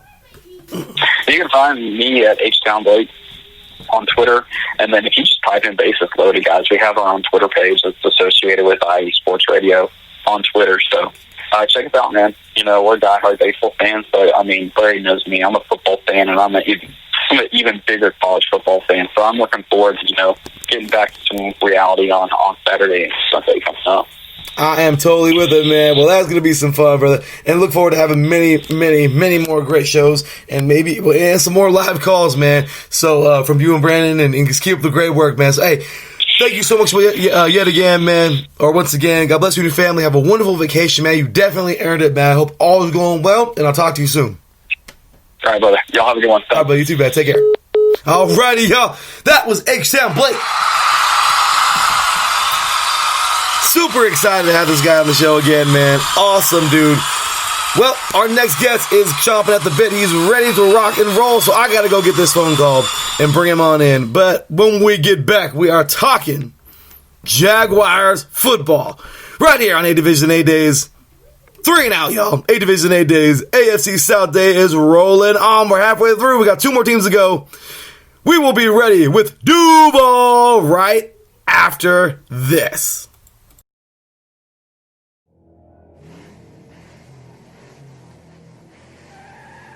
Motorsports takes many forms, and there's one show on IE Sports Radio that's ready to cover it all. I sure hope you're talking about you and I, Daryl, because I know the Extra Mile is the best place to go for everything motorsports related. Yes, it is. From NASCAR to IndyCar to sports cars to everything in between, IE Sports Radio has everything covered for the fastest sport in the world. Plus, don't forget all of our random shenanigans along the way. That's right, Caitlin. So for plenty of motorsports coverage and plenty of Caitlinisms, check out the Extra Mile on IE Sports Radio with Daryl Kinsey Jr. and Caitlin Seen, Thursdays at 8 p.m.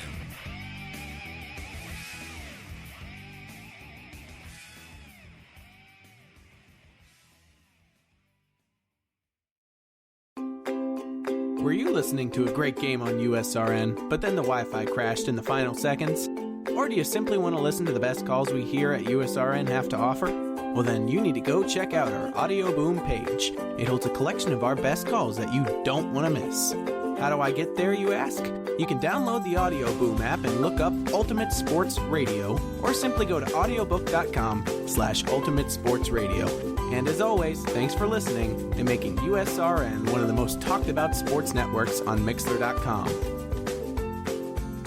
Well, we're right back at it, y'all. As I mentioned, big ups, Mr. Hickstown Blake right there. And as I said, I had to jump off real quick to go ahead and grab our next guest. This dude, man, I'm glad to have him here. First timer here on the show, hopefully first of many. Jags, man. The Jaguars are something. They're a different story. I mean, a couple years ago, the Jaguars come into the NFL back in 1995-96, and they get all the way to the dang AFC Championship. I mean, that was incredible. Of course, the Jack Del Rio days. This team did really well. And then it's like last year, or a couple years back, I think it's like 2 years now, they had an amazing run. I mean, amazing run. I think it was like the AFC Championship, somewhere right around there, or divisional round. Regardless, it was awesome. This team has done plenty in the last couple of years. Oh, I'm sorry. They did plenty a couple years ago, and then it's like they fell back again. Kind of sucks, but regardless, we got a lot surrounding this team right now. We don't know what's going on. I mean, with Fournette, the Fournette situation, I heard it's because they wanted to move a different direction. However it goes, regardless, though, they have one heck of a question mark surrounding this team right now. I'll tell you that right now. They really do. Can they compete versus this tough Texans team who has just so much power? This Titans team who is gaining so much momentum.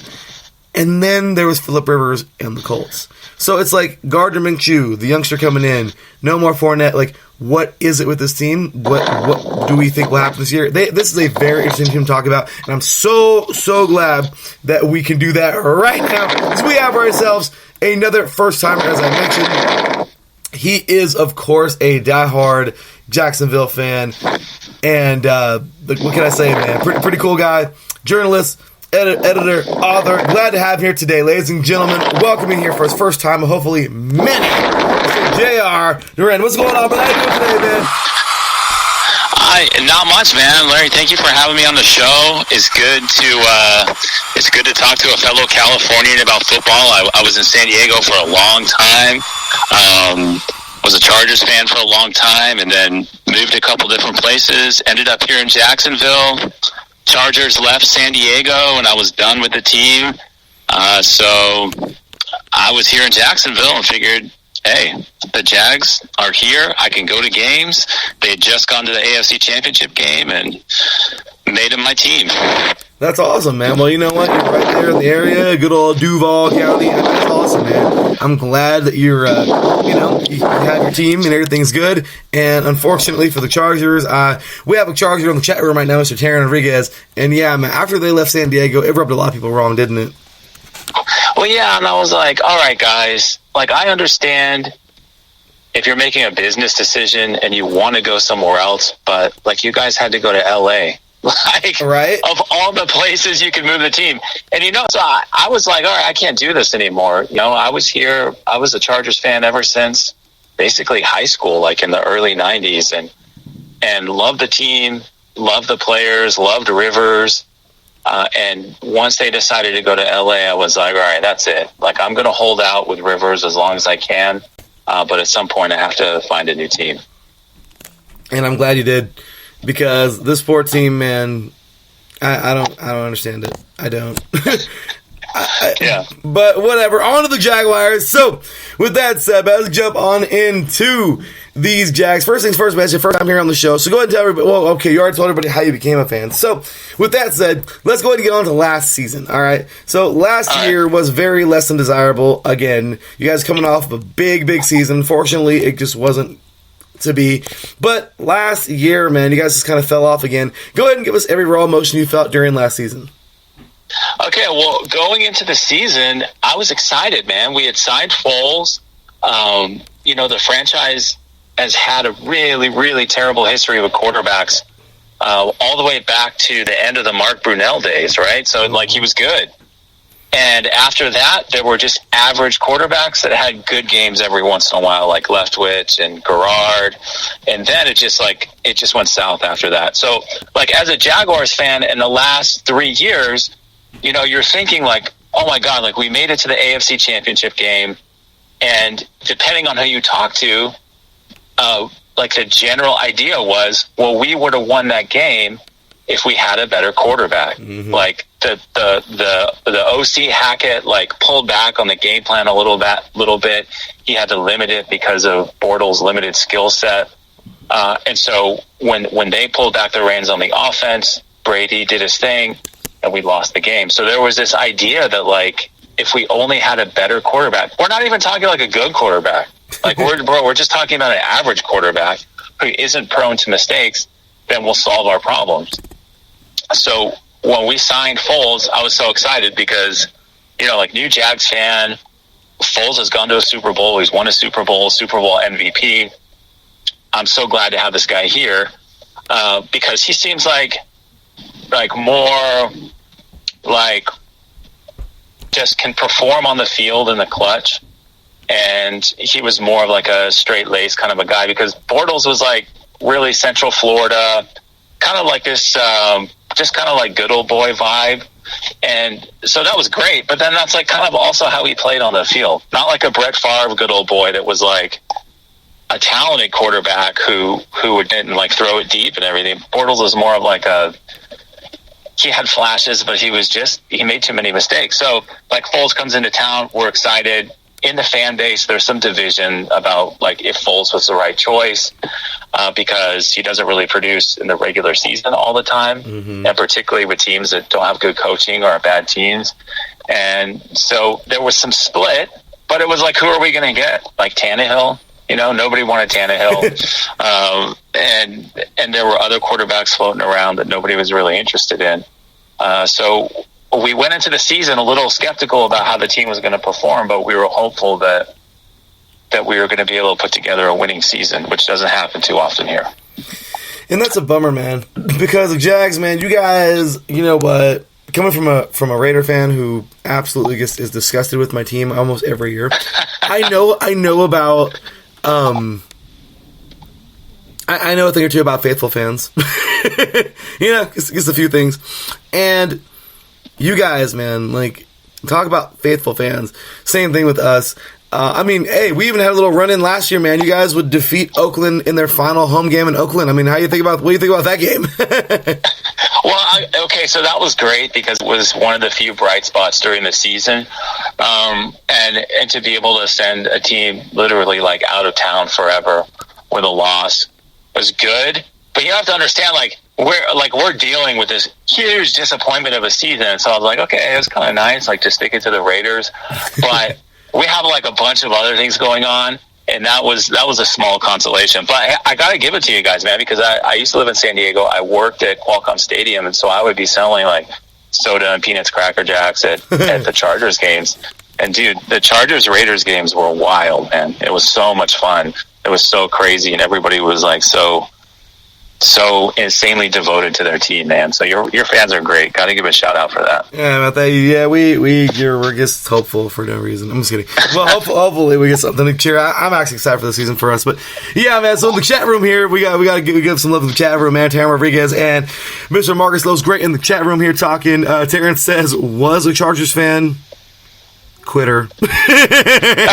No. Well, yeah. I mean, okay. So like the thing is, like, I think you have two kinds of people. Like, you have one kind of person that is with a team for a long time, and it doesn't matter where that team goes. It doesn't matter who's on the team. Like, they are going to stick with them forever. And for me, I'm more the kind of person that's like, okay, I've been with you guys. I've been devoted to you guys, like, since high school. I was running around screaming and, like, literally jumping and, like, waving my arms around like a wild man. Like, after we knocked down that pass at the goal line against Pittsburgh for the AFC Championship game. Greatest day of my life as a football fan. And I was like with them, man, but like to move away and to still follow them, and then to see the Spanos has just kind of become like just more and more immune to like what the city and the people wanted, and then just to see them bail like that. No, for me, it's like too much heartbreak, man. I can't, like, between that, leaving, and, like, losing to the Patriots a couple times in the playoffs, losing to the Jets, like, in the LT era, too much heartbreak, bro. I had to start over. You know, man, it's all right, brother. Terrence says, Kobe Bryant will be shaking his head. He says, just kidding. Jokes aside, Dean Spanos is garbage. Well, he's a garbage owner and needs to sell the team. He says here, don't let the Chargers moving to LA distract you from the fact that they won a playoff game faster than the Rams, and they did. But let's see here. Marcus says, let's see here. Okay, where are we at?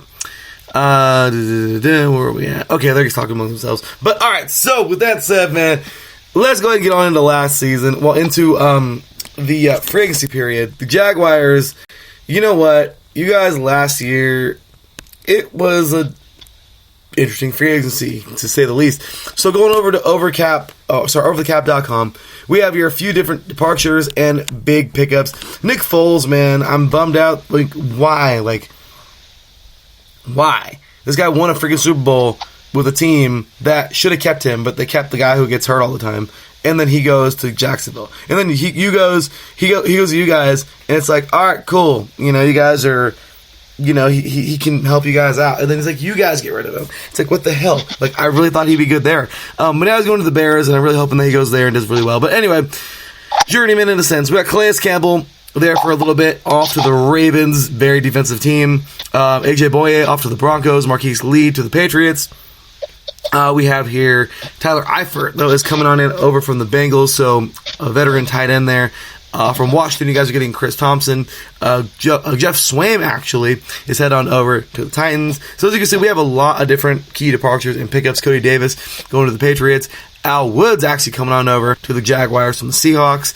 Rashad Melvin, also corner, coming on over to the Jaguars. So, I mean, there's a lot. Timmy Jernigan is probably like one of my biggest pickups of the entire season for you guys. Head on over to the Jaguars from the Eagles. That was huge.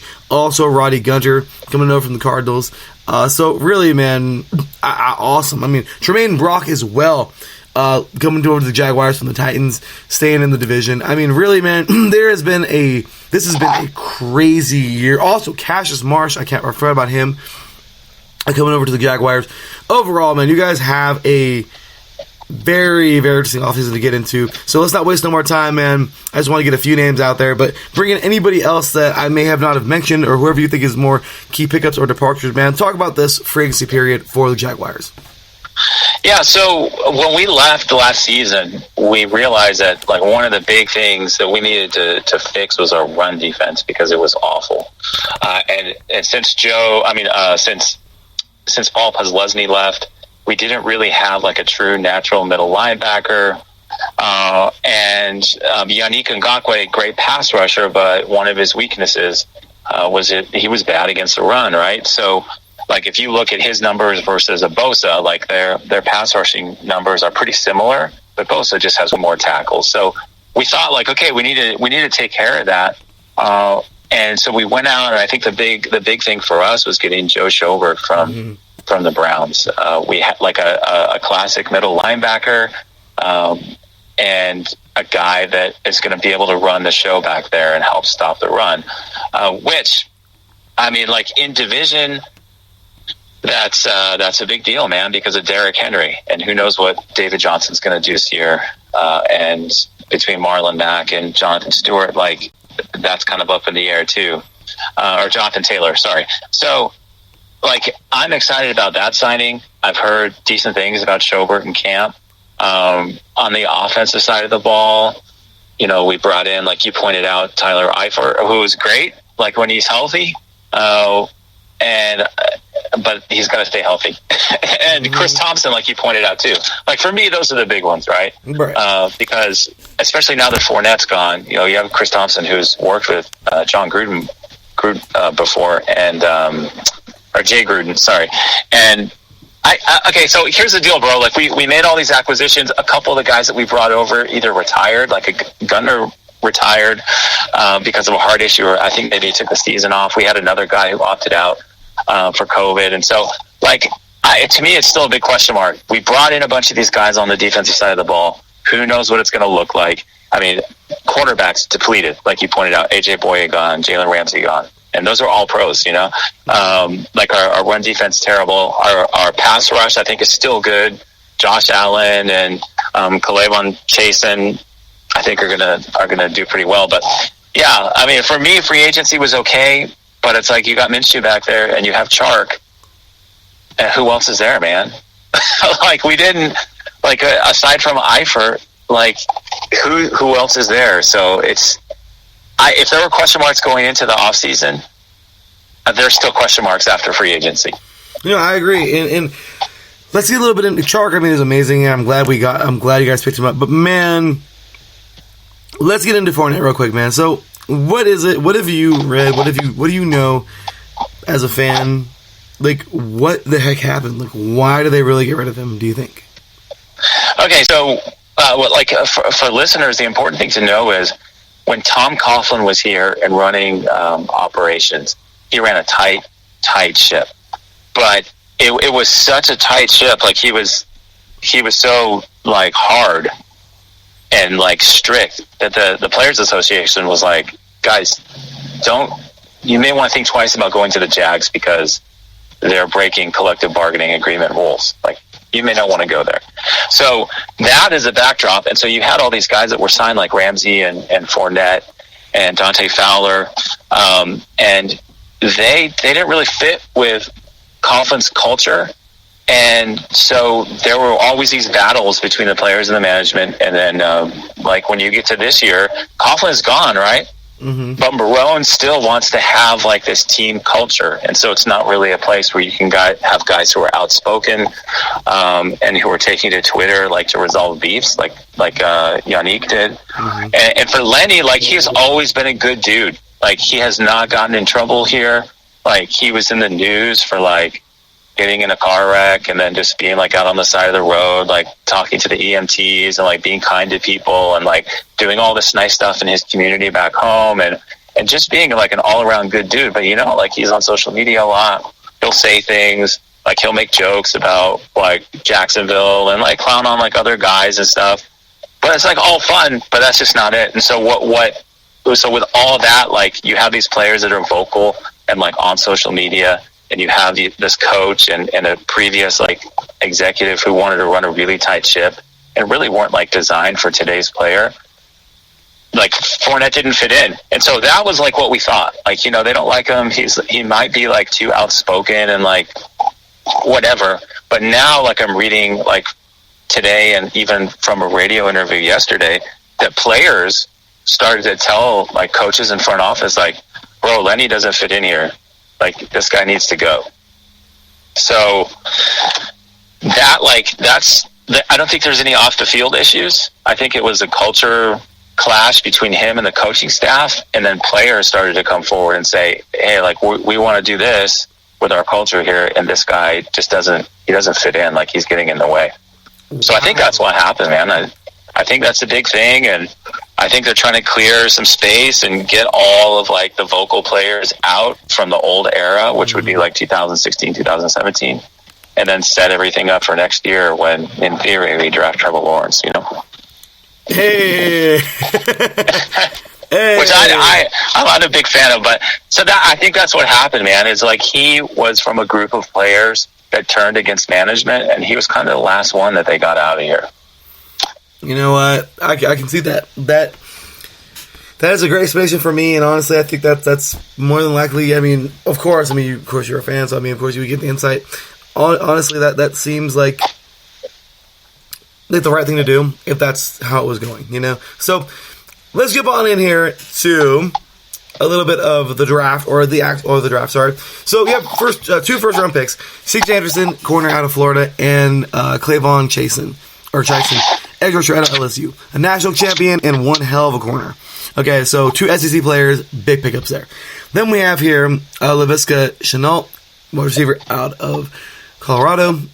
Seen him a few times. I'm a Pac-12 guy, so definitely a good receiver in my opinion. Third round here, Devon Hamilton, defensive tackle out of Ohio State.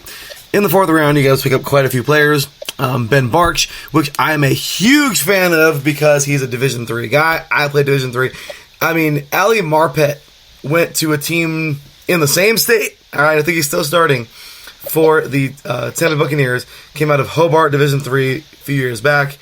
Well, a little bit back now, but awesome. Now, Ben Barch, the guy who walked in the Senior Bowl, great feet, awesome player, and yeah, coming out of St. John's University at Minnesota, Division III player, big dude, really, really cool. I hope he gets I hope he gets his chance there and does really, really well and is around for years to come. Then you guys pick up, let's see here, Josiah Scott, corner out of Michigan State, and Shaquille Quarterman, linebacker out of Miami. Then we get into the fifth round, Colin Johnson, wide receiver out of Texas, Jake Luton, quarterback out of Oregon State, and Tyler Davis, tight end out of Georgia Tech in the sixth round. And then in the seventh round, you guys pick up Chris Claybrooks, corner out of Memphis. And I love those freaking uniforms. They're the coolest uniforms in college football. I can't help it. Memphis. I always say that. The Memphis Tigers, and they're really cool uniforms. They're awesome. But what do you think, man? Overall, out of all these guys here, of course, we have the late rounder guys, the early guys. But regardless, what do you think, man, about your draft this year? And who do you think can come in and be an immediate impact for you guys? Okay, so I think Henderson is the immediate impact guy, mainly because they're like at different points in the preseason, people said this guy's the real deal. Like players were saying this guy's the real deal, and thank God, because like we don't have any corners. DJ Hayden Wilson, or DJ Hayden, like he's our best corner, and he was like the third string corner like 2 years ago.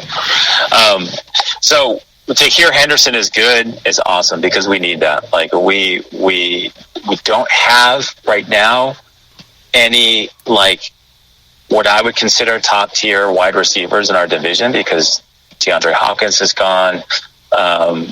You're looking at like T.Y. Hilton, right? Like from the Colts, Will Fuller or Brandon Cooks. Like, Cooks is pretty good, but he's not DeAndre Hopkins. So, I mean, when you consider the wide receiving talent, I mean, A.J. Brown, we don't know yet. I mean, he was amazing last year, but it's not like the best division for wide receivers. So if we can have a lockdown corner, we can probably eliminate like the best wide receiver weapon from each team pretty easily. And that's what I was most excited about. Clavon Chasen, like, I think it makes sense to me, especially if they planned on moving Yannick and Calais Campbell. And if he can be decent, like if he can get 7 or 8 sacks like him and Allen rushing the passer is going to be great for at least the next 2 to 3 years. And like outside of that, like I know I've heard that guys really like Ben Barch. They're like, hey, this guy's a good dude. He's a tough player. Shenault, I'm excited about because I know if it wasn't for his injury, there were some analysts who were saying that he was easily a first round wide receiver. Yeah, bro, like I think it was a decent draft. I think the first round was awesome. I think second round was awesome. And, I think what is difficult for me, though, is I know that we didn't do a lot to improve our offense outside of Shenault. If Barch is great at tackle, that's awesome because we've had some issues like at tackle. Yeah, I think it was a solid draft. And a lot of analysts agree. They think the Jags were like in the B+, A range. And so the front office did a good job. But there's nobody like there's not like that guy that you're just like, oh my God, I can't believe we got him. I was hoping maybe we would pick up like Jonathan Taylor, like with our second pick in the first round. But I think it was a solid draft, and I agree. You guys had a pretty solid draft, and I'm excited to see what these guys do, man. Especially Barch. And I'm used to, cheering on my fellow D3 guys. So let's move it on now on to this season, man. So we talked about last season. We talked about the offseason, both free agency and the draft. So let us know, man, going into the season, what are you expecting from this team? What do you feel they can do? And personally, you could be, you could have the fan, I don't know. I don't want to call it the blinders, but you can have the fandom going. That's fine. Or you can have like a review or both. Whatever you think, man. Let us know what you think the Jags will be doing this year, how they'll do, and pretty much where do you think they can go at least up to this year. Okay, so I'm going to take the realistic view and say 5-11, 6-10, just because we have some really tough out of division games. Ravens, Vikings, Steelers, Packers. It's just a brutal schedule. We have no legit number one running back right now. And Minshew is good, but the guy played really well against bad teams, and he was not that great against good teams last year. And so as much as I want to say that we could go 500, I just don't think that there's any possible way with the offensive talent we have right now to put together a 500 team, let alone a 7-9 team. It sucks when you have to say that, but realistically, I mean, I think the Jags will be somewhere floating around there, but hopefully a little bit better. Hopefully they'll surprise everybody. But regardless, man, I feel like one more really good draft and you guys can be right back where you were 2 years ago. Yeah, I mean, and that's the thing, man. That's the thing, bro. Like, if we get Lawrence next year, rookie quarterbacks are not usually Super Bowl quarterbacks. That happened with like Big Ben, I think, maybe that was his second year. So then I'm thinking like if we do have a good draft next year and we get Lawrence, we're looking at least like 2-3 years out from having a winning team, and I just don't want to wait that long. So yeah, if the defensive picks and acquisitions this year end up panning out and the defense is solid after this year and we can make some good acquisitions for the offense next year, I mean, yeah, there's some hope there. But in Jacksonville, hope is like 7-9. Like, right? It's so you kind of just have to take it in context. So we'll see. I agree, man. And it'd be nice to see them do like really good. But Terrence is here in the chat room. The Jags' future looks bright, maybe in 2 to 4 years, or maybe in about 2 to 4 years. And with a better owner, the Jags can contend for a Super Bowl. Any comments on that? Yeah, it's a really good point. We knew the front office was bad going into the season. It's something that we complain about every single week, and we didn't really know what the main issue was. We would say it was Dave Caldwell, but like there's a case to be made that he knows how to make good picks, like Ramsey and Josh Allen, and you could argue Dante Fowler, but then you're like, okay, well, after seeing Fournette go and trading away Ngakoue, it's like, okay, well, now we're the laughingstock of the league. This has to be like an owner situation, not just like a GM. And look, if we have another bad season, Marone and Caldwell have to go. I think that's a general sentiment. All right, there's well, just, there you have it. There's no hope.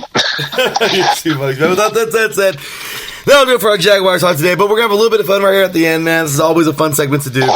And we are going to talk about the rest of the division. Now, I know being a team that's kind of, the bottom feeder, you can't say too much, but maybe you can just have fun. Who cares? Is what it is.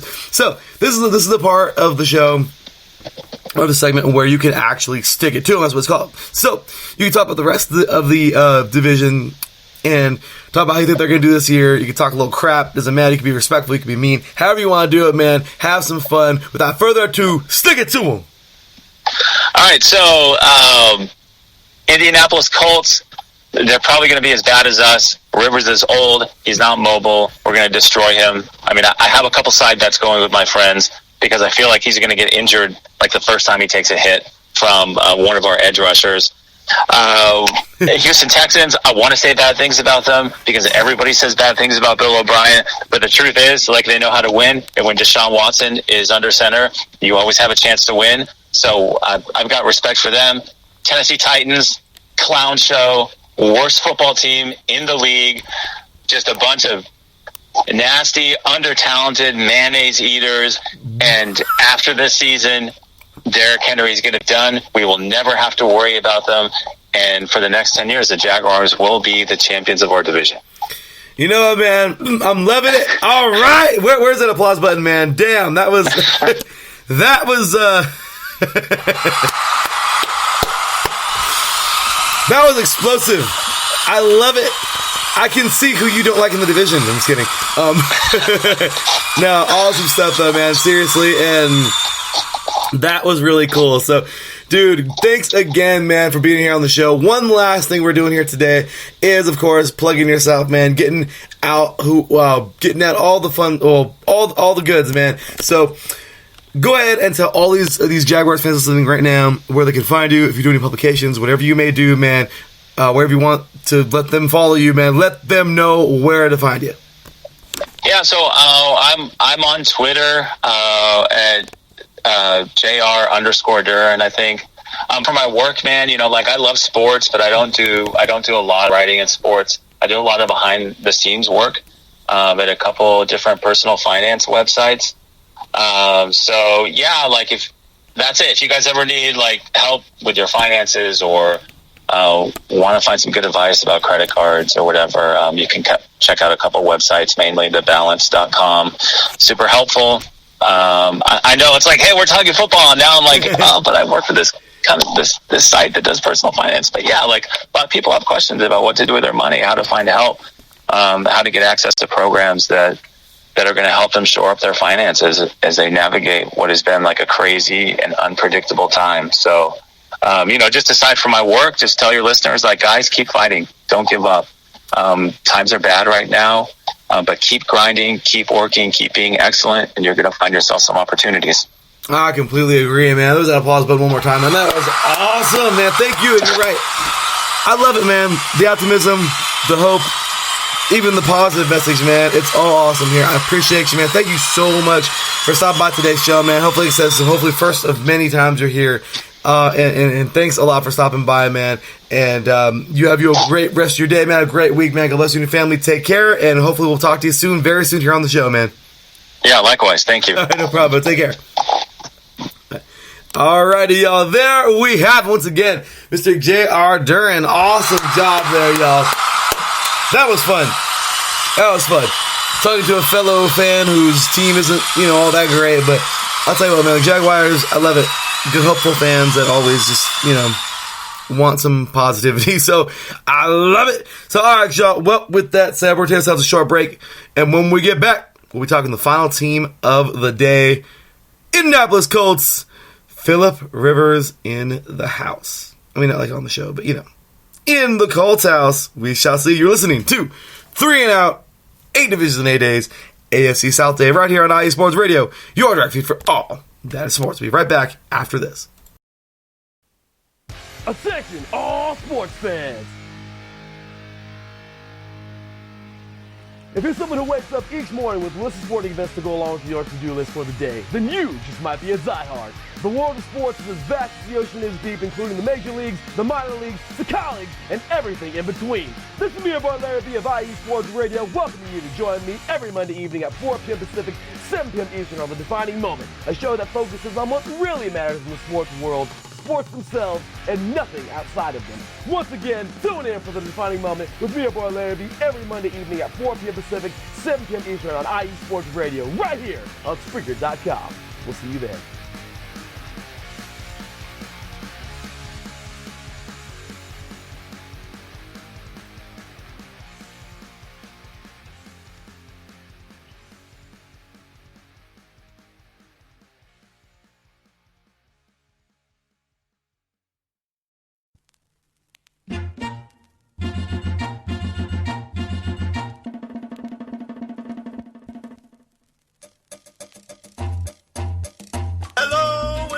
Welcome to the Soccer Scoreboard Show with your host, Gabriel Montoya. This is the show for soccer, football fans, or whatever you call the beautiful game. Every week, I tackle the latest and greatest news from around the soccer world. From the English Premier League, to the World Cup, to MLS, Liga MX, and more. You can listen to the Soccer Scoreboard Show and our lineup of fantastic guests every Friday at noon here on IE Sports Radio, your direct feed for all that is sports.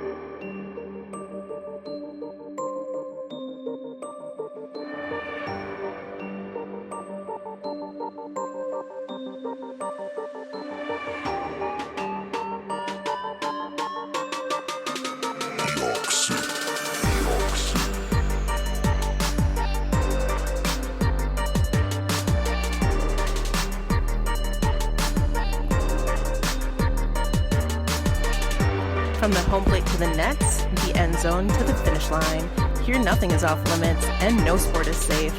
Not what it seems, with your host Caitlin Seam, bringing you sports like you've never heard before. Catch me Thursdays at 5 p.m. Eastern, 2 p.m. Pacific, right here on IE Sports Radio.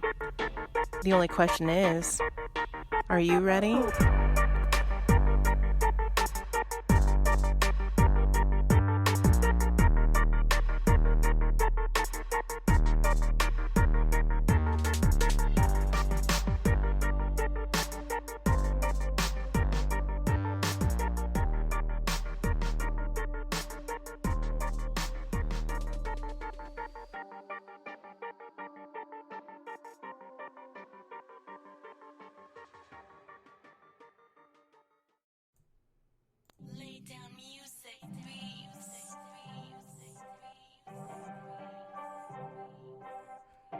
Hey, what's up, BS3 sports fans?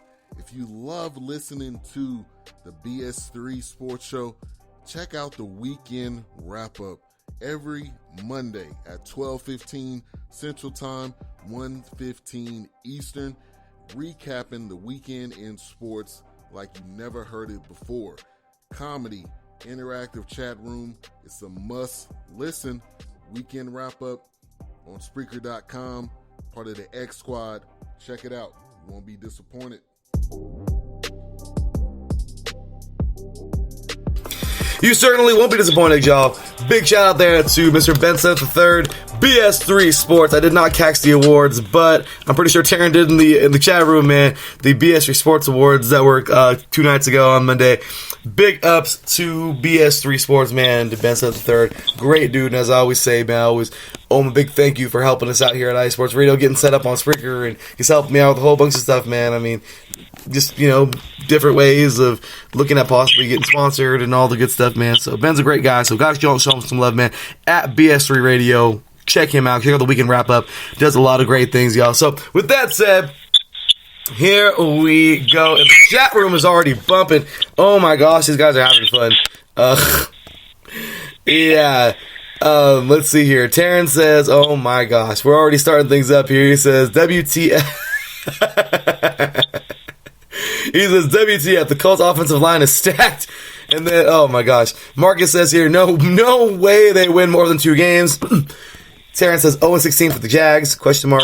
I could see it, Taryn, Marcus says. And then Marcus says, Rivers takes the Colts to the playoffs. Okay, so as you can see here, we already have a lot of opinions here for those Colts.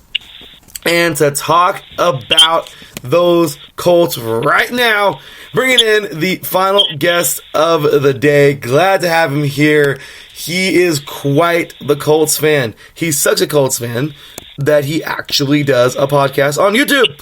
And it is called The Bold Colts Podcast. So ladies and gentlemen, welcome in here. The Bold Colts Podcast founder and host. I'm proud to have him here for his first time, hopefully many, many times. Ladies and gentlemen, welcome in, of course, one and the only Mr. Jeremy. What's going on, man? How you doing today, man? Hey, thanks for having me, man. Appreciate it. You are very welcome. Glad to have you a part of this today, man. It is just crazy to think about these Colts, man. I mean, it has been a roller coaster. You guys, last year, everything was cool, and out of nowhere, Andrew Luck's like, you know what, I don't want to play football no more, and we're like, whoa, that was crazy. And then you guys go on, you guys move on, in my opinion, with the guy who I really, still till this day, think has so much promise at quarterback, Jacoby Brissett. The guy is a beast. You tell me what you think about him in a little bit. And then we have Phillip Rivers, the guy who I have so many good things to say about him. I'm a diehard Raider fan through and through. Phillip Rivers does not like my Raiders. We don't like him either. But at the end of the day, guys, guess what? You always heard me say it on the show, he is one of my favorite quarterbacks of this entire era because the guy hardly ever had a steady offensive line, and he still made things happen. He is a great quarterback. So, Charger or not is what it is.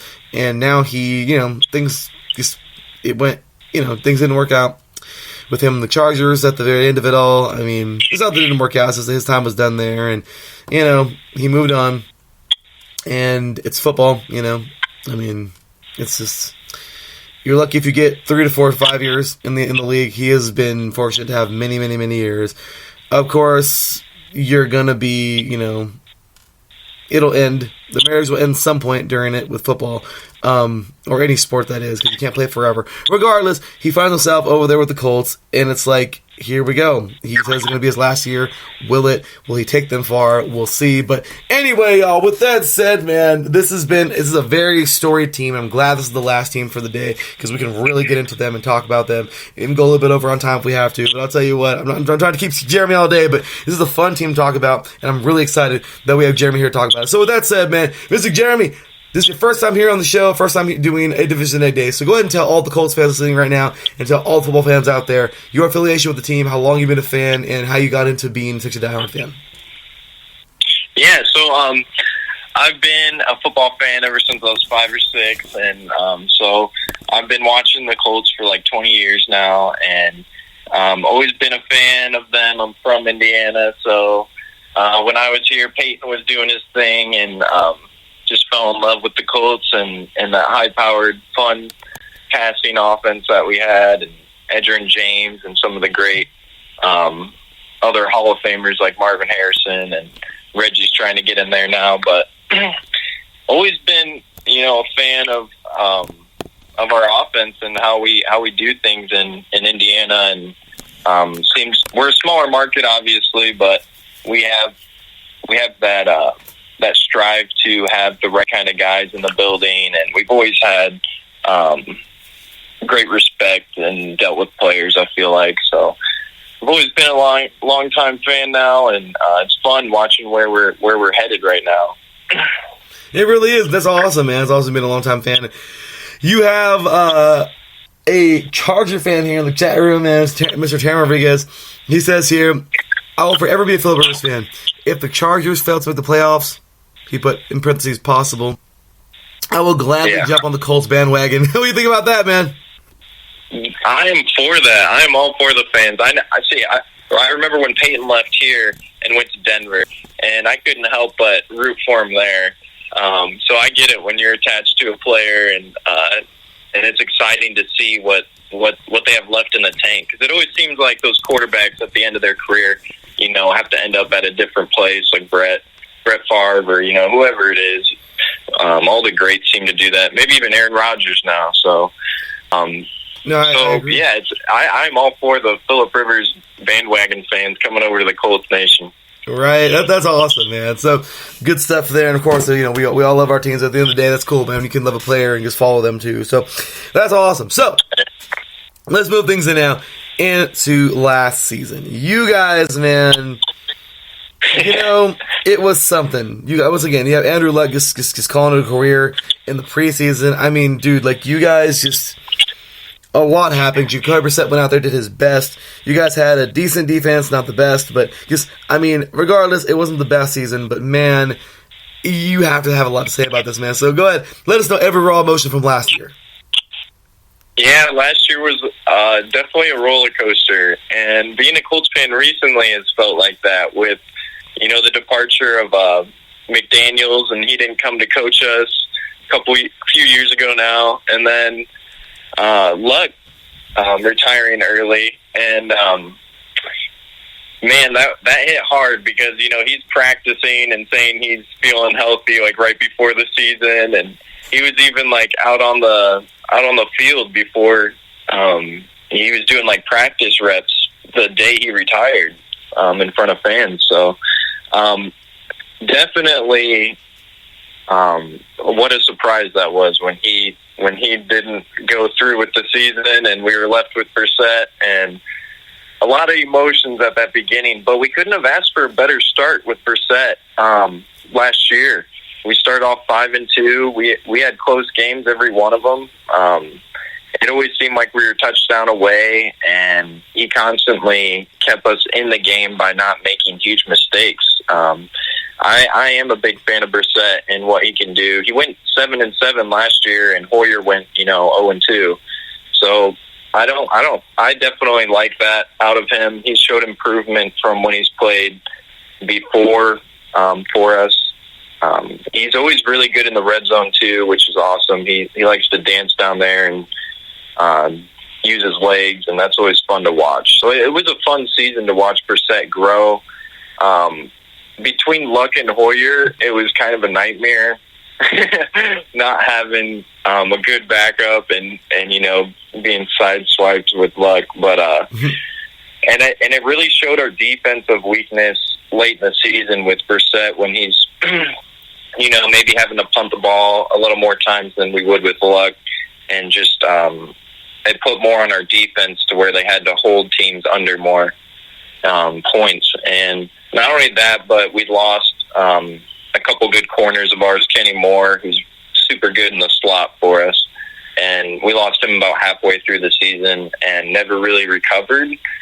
Our depth really wasn't amazing last year, and it showed towards the end of the season when people started getting injured. And even Brissett in the second half of the season was dealing with the ankle injury. He doesn't like to admit to it, but he was definitely dealing with things after his hot start. And then we had disappointment with Adam Vinatieri in the kicking game. It's so hard to see a legend like that, start to fade. And him missing some really important kicks for us. He helped us out in the Kansas City game when we beat Kansas City last year. That was a hell of a game. And he made some really long field goals. He made a couple 50 yards and like a long 40-yarder as well, and kept us in the game. So, I mean, he was still clutch at times for sure, but it was kind of sad to watch the deterioration of his leg kind of during that season. So, ups and downs. The good thing is we had a really young team last year, and it was good. It was a good young team, so they got a lot of experience, and I think that'll pay dividends moving forward for sure. I agree. I think you guys really...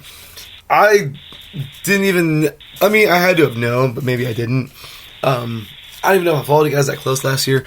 But, man, Brian Hoyer, I didn't even know he got time.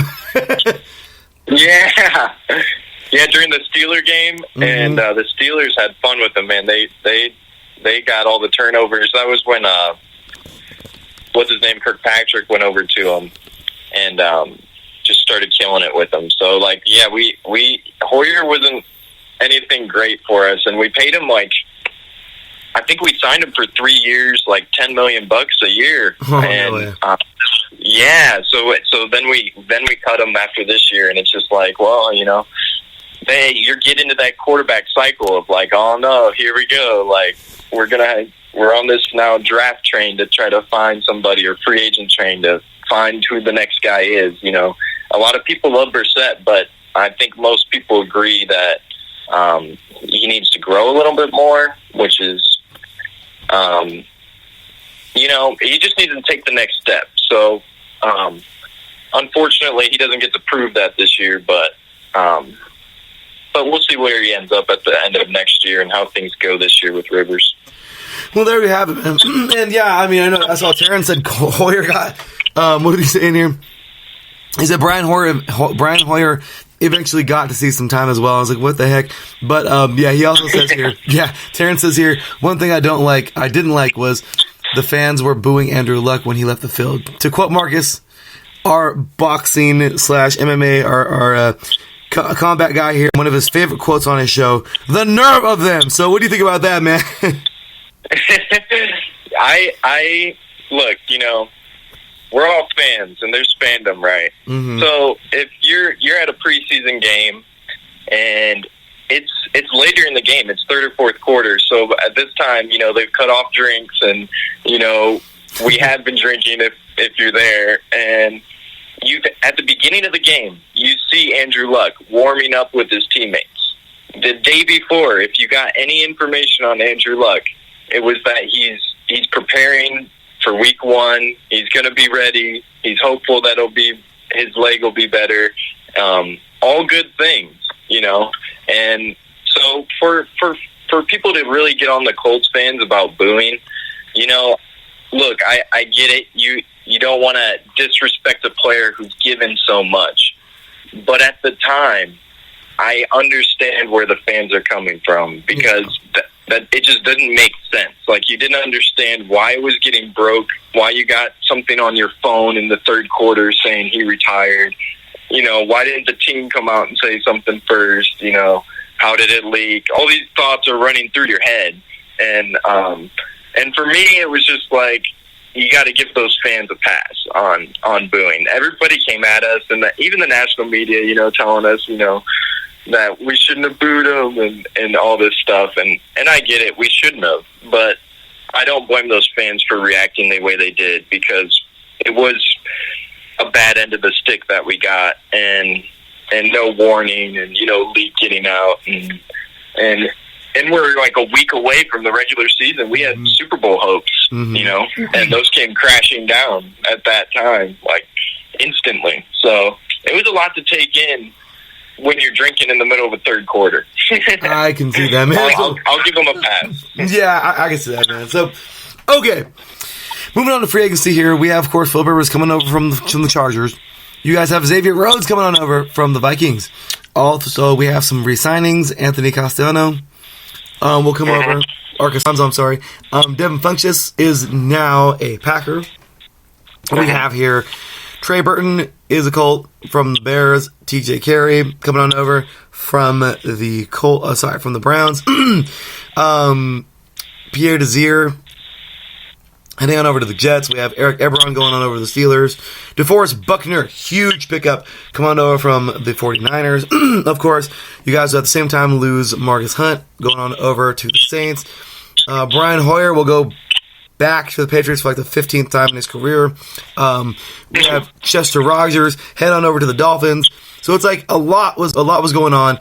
Washington will then acquire Dontrell Inman from you guys. Quincy Wilson will head on over to the Jets. So yeah, man, you guys had quite the roller coaster in free agency this year, or in the offseason. And I guess a few notable names there, but anybody else you like to name, go right on ahead. But go ahead, man. Talk about these free agency departures and pickups and re-signings, and what do you personally think this year? Who do you think could be some immediate impacts for you guys? What do you think about free agency?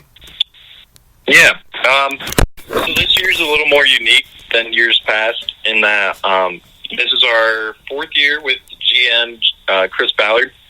And at this point, you can kind of see his goals coming apparent of what he wants on the team.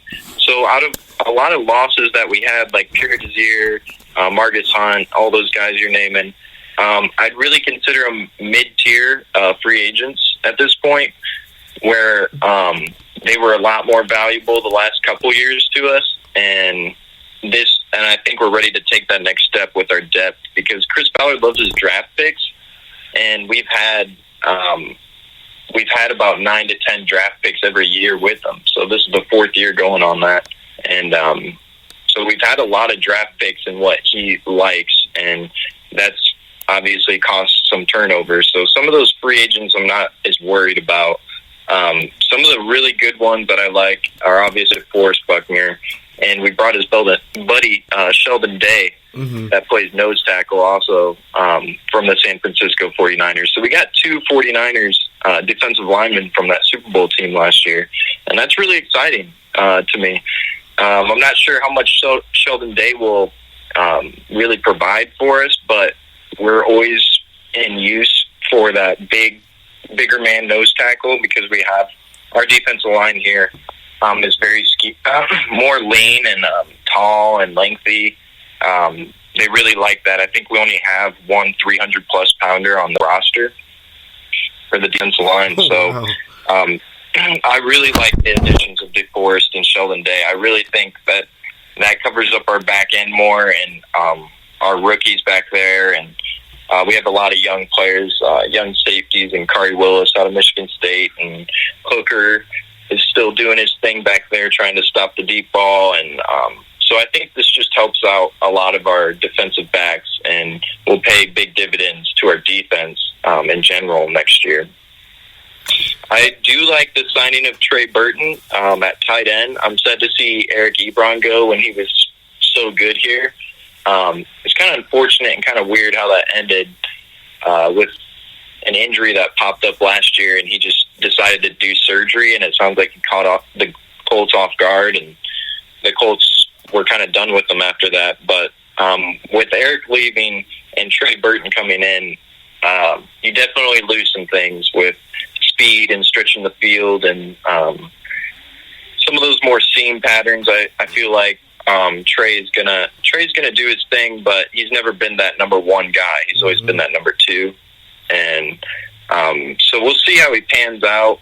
He does have experience with Frank Reich and when he played for the Eagles, so our coach has a good feel on how to use his tight ends, and he's always had a good feel for that. So I am confident there. Just not in love with it, I guess I would say. I would like to see us draft a tight end or maybe find somebody more established, but it is what it is at this point. Well, go ahead. Sorry about that. Oh, go ahead. Overall, man, I mean, you know, it's true. I mean, we can go ahead and get right into the draft, as a matter of fact. Well, because great segue. But yeah, man, I mean, no tight ends in the draft, but there were some good players to watch. Number one, for sure, you guys did not have a first round pick, but you had a second rounder. You had two of them, and one of those two, man, I can't help it. I am a USC guy through and through. So yeah, I am such a big USC fan, and I'll tell you what, man, you guys picking up Michael Pittman was awesome. I'm so excited that he has a home, and I really want him to do big things for you guys. I think he's going to, Philip Rivers will find him a lot, and I'm excited for that. So, that's just me being a homer. So, we got Michael Pittman, and then you guys pick up Jonathan Taylor, amazingly good running back out of Wisconsin, Big Ten running back. The guy is a dang good player. Julian Blackman, safety out of Utah. I know a little bit about him. Pac-12 guy. He's a hard hitter. Jacob Eason, you guys are staying in the Pac-12, of course. Picking up Jacob Eason to back up both Jacoby Brissett and Philip Rivers, or shall I say Philip Rivers and Jacoby Brissett. But great stuff there, picking him up. Next up, Danny Pinter. You guys picked him up, guard out of Ball State, beefing up the offensive line a little bit. Rob Windsor, defensive tackle out of Penn State. Another big boy there. We have Isaiah Rogers, corner, being, I don't know why. Yeah, we go. Sorry. Isaiah Rogers being drafted as well out of Massachusetts. And then Desmond Patman, wide receiver out of Washington State. Jordan Glasgow, and the final pick, Jordan Glasgow, linebacker out of Michigan. So, with that said, man, tell us a little bit about your draft. Let us know what you think about it, what you thought about it, and what players you think can come in and be an immediate impact. Yeah. Well, this was an exciting one. There's a lot to it, and really with all that turmoil of last year, it's fun to see like how Chris Ballard decided to fill some of the holes. So with Michael Pittman, that's awesome. You're a fan of him. Yeah, he had a bunch of quarterbacks there at USC, and he's really quick for a big man. He's got some short quickness, and he's been fun to watch to this point. And I really like Pittman. I feel like he's more of could be a number one, compared to some of the guys we've drafted in the past, like Paris Campbell from last year. He seems more of a role player, but I really like this Pittman pick just because he can be that, that Reggie Wayne kind of where he learns under T.Y. for a few years and then takes the reins maybe. And I really think he's got a bright outlook with his maturity and just his natural abilities. I really think he'll improve and make our wide receiving corps that much better. I expect him to play quite a bit. Probably, we got T.Y., him, and Paris Campbell, and Zach Pascal. And I think those guys behind T.Y. will rotate there. And so I think he'll see significant time, probably more in the red zone and whatnot, or if we get a mismatch because of the size. But really excited for Michael Pittman. Jonathan Taylor was the surprise of the draft for sure. Really excited. I really wanted him because, unfortunately, Marlon Mack, our running back, he got 1,000 yards basically the last 2 years, but he's never gone a full season healthy, and this will be his 4th year. So we really needed an insurance policy behind him, and Jonathan Taylor fills all of that. I'm surprised he wasn't picked higher by anyone for coming out of the Big Ten and being as established as he was with 3 2,000-yard seasons. And but maybe, some teams were a little scared of him or had him a little more down their board. Whatever reason, really excited to have Jonathan Taylor here. And I think with our run game and our line the way it is, good luck facing Marlon Mack and Jonathan Taylor now, because play action is going to open up, because of that.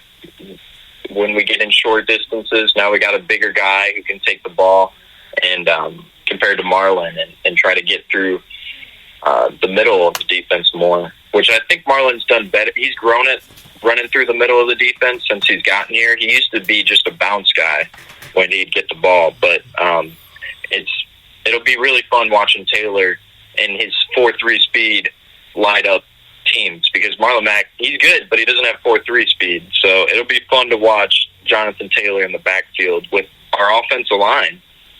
And we talk about wasting luck in Indiana, about how we wasted them because we didn't have a good offensive line. But now we have a good offensive line, and it's like, well, we don't want to waste them. So let's get some good running backs. So I really like the addition of Jonathan Taylor. I think he's going to be huge for us and keep us fresh in the run game for the season long. I agree. Yeah. Julian Blackmon's a cool safety for sure. He just came off his ACL or MCL, something with his leg. He just got off the 9-month. He just hit that benchmark and was out practicing the other day for the first time. And he's fun to watch. A lot of the scouts and our GM are really high on him for his ability. He played corner the first 3 years and then played safety his last year. So he's really interesting with one of those versatile players. And he played a lot of man-to-man when he was playing corner. And I feel like even though the Colts play a lot of cover 2 zone and a lot of zone, we have been looking for those more man-to-man guys with additions of Xavier Rhodes. And Rocky Sin played a lot of man coverage at Temple, who we got. And now we got Julian Blackmon. So I feel like he'll be really good for covering, that random tight end or that sneaky receiver, whatever it is that maybe, it's 3rd and long and we need that extra safety to come down and guard somebody weird. I think he'll do a good job of that. Jacob Eason's really fun. I didn't know how we'd go address quarterback this year. I thought we'd draft him, maybe first round, and we didn't take that approach this year, and instead hit it late rounds and got Phillip Rivers. But Jacob Eason is definitely interesting. I like his rocket arm.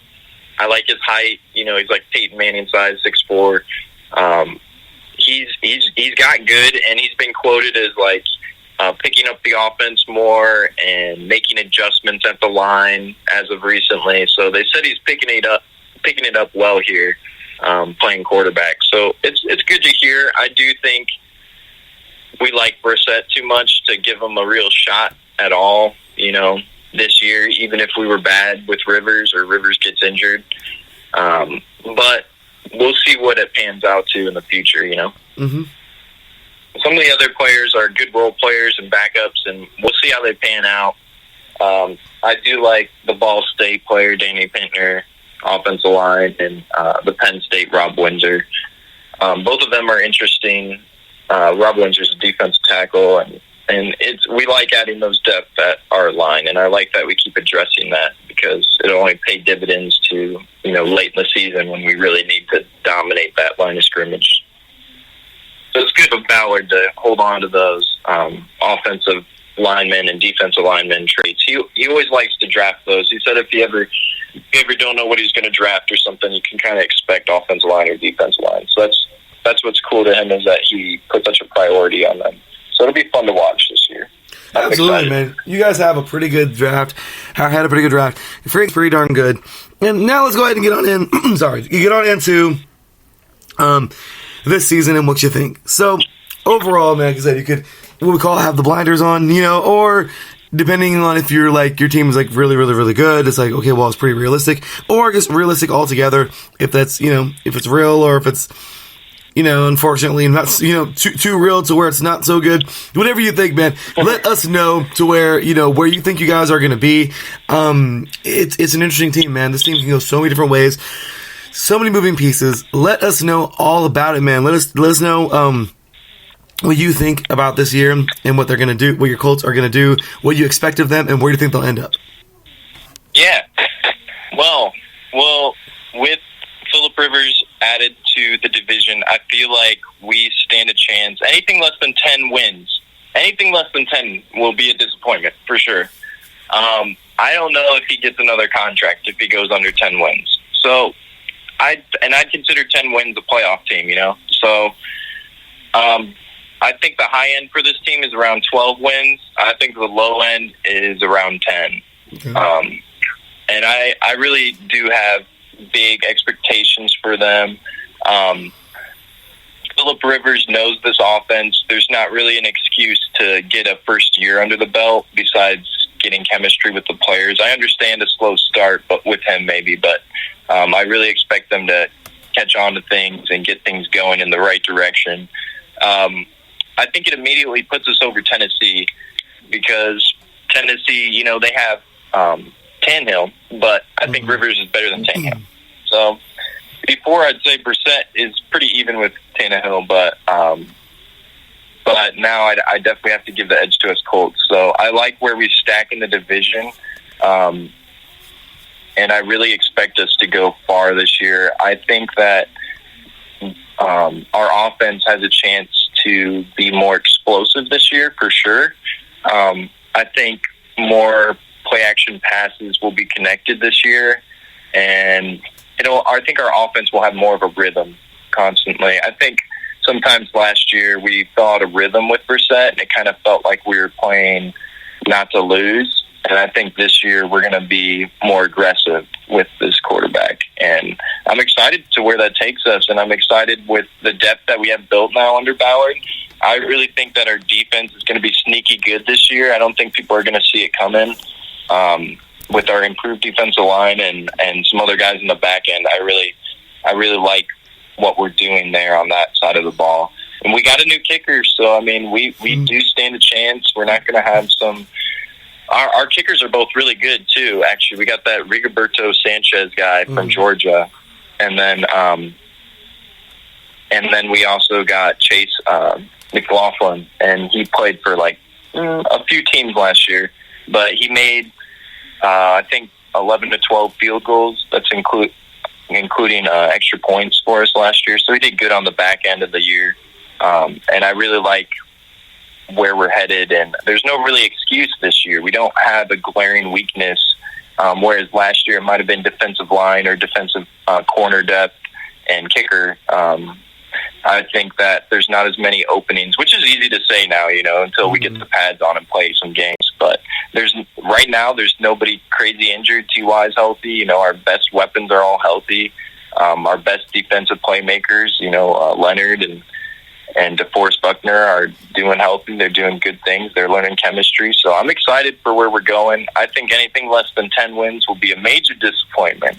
And it'll cause for a lot of drama again here where what do we do with Rivers? Was that good enough or not, So I'm excited. No excuses. I think we're a playoff team. I think we got a chance I think we got a shot to go all the way. I don't know with Rivers in the playoffs, so I don't want to say, we're Super Bowl bound, but we're definitely, I think, have a chance to make a deeper run in the playoffs than usual, for sure. Absolutely, man. And Darren says here in the chat room that Rivers are reunited with Frank Reich, so that's a bonus as well. The Colts definitely have potential. They're my pick for the AFC South. Wow, look at that, man. You guys are getting some getting a little love here. There we go. Let's see here. I'll tell you what, man. Let's see here. Marcus, by the way, 49ers fan, says here, Big Buck is going to change that defense. He says, you're welcome. Yes, sir. Yeah, Thank you very much. Yeah, absolutely, man. He's a freaking beast. And you know what, man? That 49ers defense, man, they had so much depth that they can even afford to lose a little bit and still be really good. You know what I mean? It's crazy how good that defense was. It is crazy. And just to get some guys from it is, I feel like, a steal for us. Forrest Buckner was the captain there on the defensive line. So, I mean, that's huge for us to grab somebody like that from such a successful team last year. Absolutely, that is crazy. And sorry about that, y'all. My volume kind of went down a little bit. But, yeah, Jeremy said here that's crazy that how good that defensive line was. And then I got you guys back up. So just in case you didn't hear that. But absolutely, man, you guys got quite the pickup from an amazing team who has a chance to go back to the Super Bowl. So you guys really did get a great pickup there. And I'm excited. So with that said, man, this is a little fun time. You ready for a little fun time, man? Let's do it. All right. Here we go. So, last year, I started this thing called Stick It To 'Em. And what Stick It To 'Em is, I already explained to you a little bit before we got on air. But Stick It To 'Em is a segment that I think the listeners are really growing to like because it could be respectful, it could be, neutral, or I guess that's respectful, or it could be mean and ugly. It doesn't matter. It could be mean and ugly, and that's it. So, if it's ugly or not, who cares? Because it's funny. Okay? Sometimes. But if it's respectful, it is what it is. But the way we see it is there are 3 other teams in the division that you probably aren't too fond of, Mr. Jeremy. Now, you want to be realistic, I get it. Or if you just want to be mean, it doesn't matter, and talk some crap, it is what it is. But this segment is made for you, the fan, or for all of us, the fans, to say what you will, speak your piece about that team this season. So you can say what you want to about them in general, whatever you feel about them, but you can go ahead and say that, what you think each of those teams, the Jaguars, the Texans, and the Titans, are going to do this year.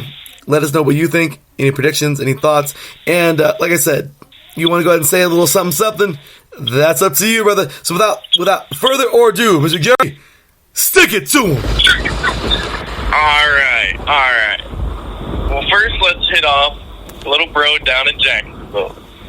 What are they doing this year? I mean, you're what, 2 weeks away from the regular season, and you drop Leonard Fournette and Ngakoue, or sorry if I pronounced that wrong, but what are you doing? You're letting go of your pass rusher and your running back before you face us week 1? Like, this is going to be a walk in the park. Don't make it too easy on us, Jacksonville. Come on. Like, what's with this drama every year? How come they can't hold on to a first-round pick? They just can't. Their last first-round they picked was Bortles that they re-signed. Like, they just let people walk out the door in Jacksonville. I don't understand it. Jacksonville will always be a headache to me. I'm so glad I'm not a Jacksonville fan. I'm sorry if you're a Jacksonville fan. I feel bad for you because year after year, they cannot figure out who they want on their team, what kind of team they are. All I know is they have a decent coach that can run the ball.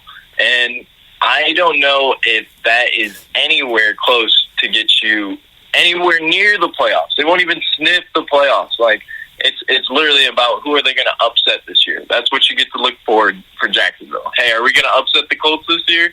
Because that's what you get to look forward to. Like, sorry. Tennessee Titans, all right. I see some of what they're doing. I like their coach. I like their weird defense. but I don't understand why they keep grabbing all these Patriot players and thinking that they're going to be something special. I don't understand why they let go of their corner, Logan Ryan, who did really good versus TY last year and has done really good for a while. He's been solid. I'm a little confused at what they're doing at corner and giving away some of their better players. They re-signed Tannehill. They re-signed the King last year. Derrick Henry. Titans are a little iffy for me because I don't hate them, but it's easy, not to know where they're at and not to like them because they just are constantly trying to run the ball and it doesn't work very well with Flores. Like I've seen them fail versus Derrick Henry versus us, and I think Darius Leonard has a good feel for Derrick Henry. I'm not too scared of Tennessee, honestly. I'm really not. They did more of the same. I'm not scared of more of the same. So with that, I'll move on to Texans. Texans, man, they hate us. They hate us in Texans. Every time I turn on the Colts game, facing the Texans, all I hear is boos, beat the Colts, beat the Colts. Well, I hope you had fun beating the Colts the last few years because now that we've gotten things established with our new GM and we don't have a crappy GM anymore, we are going to be back on top where we belong. And I feel like you got the better quarterback, but you have by far the worst coach and GM. He's the same person. So I don't know what the Texans are expecting to happen, but when you trade D-Hop for a running back and take on a bad contract, I think that sends a whole message down. And it's now even rumored that Deshaun Watson doesn't even want a long-term deal in Texan Nation. So what's up with that? You can't even keep your star players happy, and they end up moving on. I don't know what kind of franchise you're expecting to beat or to have long last, but I think the Texans' time has come and gone, and I think that they're going to be up and down the rest of the time with Deshaun. I really don't. I think DeAndre Hopkins was such a loss for him because he was constantly the guy you go to on third and fourth down. They have other receivers, but none of them stack up to D-Hop. I mean, your true number one now, you can put on an island with a cornerback and not have to worry about him as long as he's fast enough, They got that Notre Dame kid. I forget his name right now. Their other wide receivers, but man, I'm not scared of the wide receiver corps anymore. I'm not as scared as the pass game anymore. I look forward to playing them and proving some people wrong.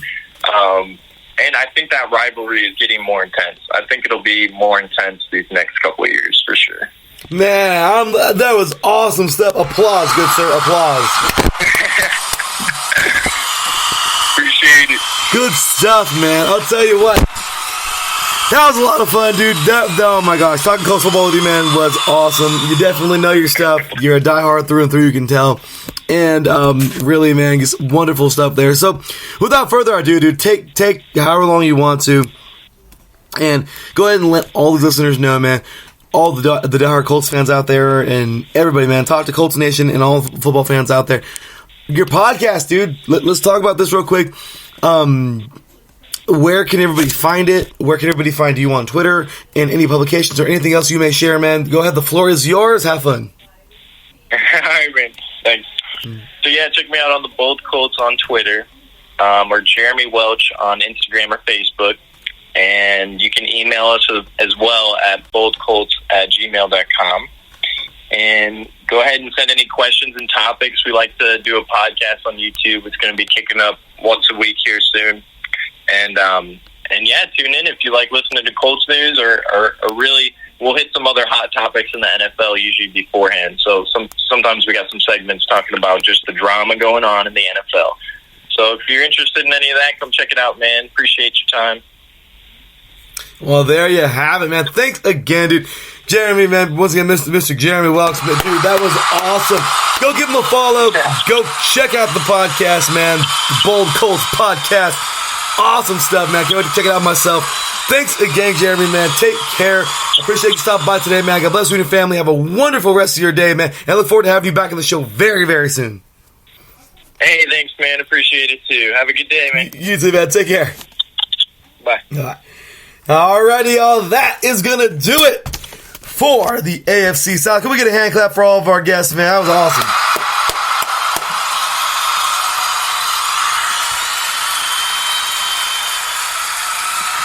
That was awesome, man.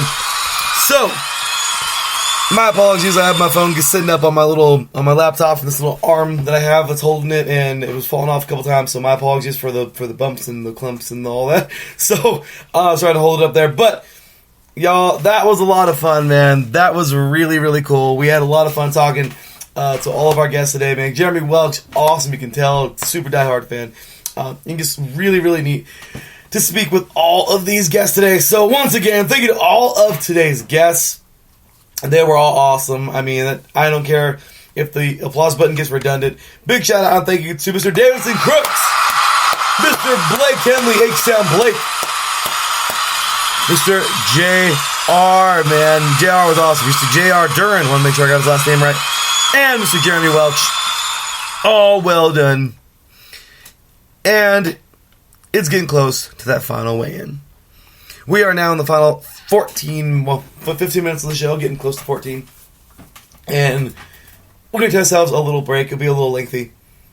And when we get back, we are going to talk a little bit about this AFC South, because it is very wide open, y'all. Like, this is the most wide open division in the NFL, without a doubt. The NFC South is pretty wide open itself, but I mean, well, kind of. Okay, maybe not as much anymore.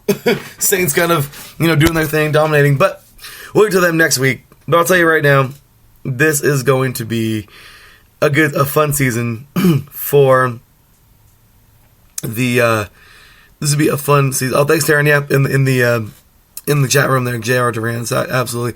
Duran, really cool guy and great people here on the show. So I'll tell you what. We had ourselves a good one today, and when we get back, I will go ahead and give you my final weigh-in, give you my thoughts on the entire division. Realistically speaking, I would like to give more props to a few teams in here. Right now, I feel like it may still be a two-horse race, but then again, it might not be. I was convinced a little bit today that we could have maybe, a 3-horse race, or depending on what the Jaguars do, maybe they could throw a wrench in the gears. I'm not calling them a contender. I'm just saying they could throw a wrench in the gears. So, with that said, y'all, this has been 3 and Out AFC South Day, of course, here on 3 and Out, 8 divisions in 8 days. When we get back, I'll give you my final weigh-in, and then we'll get ready for our final day of AFC week and talk about the AFC North tomorrow. We got Bengals, we got Steelers, we got the Ravens, and we got Browns coming on up. You're listening to 3 and Out, 8 divisions in 8 days, AFC South Day, right here on IE Sports Radio, your direct feed for all that is sports. We'll be right back after this. Lopan, they didn't even want you. Heck, they didn't even want me. But you know what? Right about now, they have no choice. Looking for the real sports talk? Talk that's for us, the people? Look no further. The Wait a Minute Show, a prime-time sports comedy cocktail that tucks you in at night. Join me and Lopan Wednesdays at 9 p.m. Eastern Standard Time on the 2livestewsradio.com and Saturday, 8 p.m. Eastern Standard Time on the waitaminuteShow.com. Sounds like a plan to me. Ain't that right, Lopan? Indeed.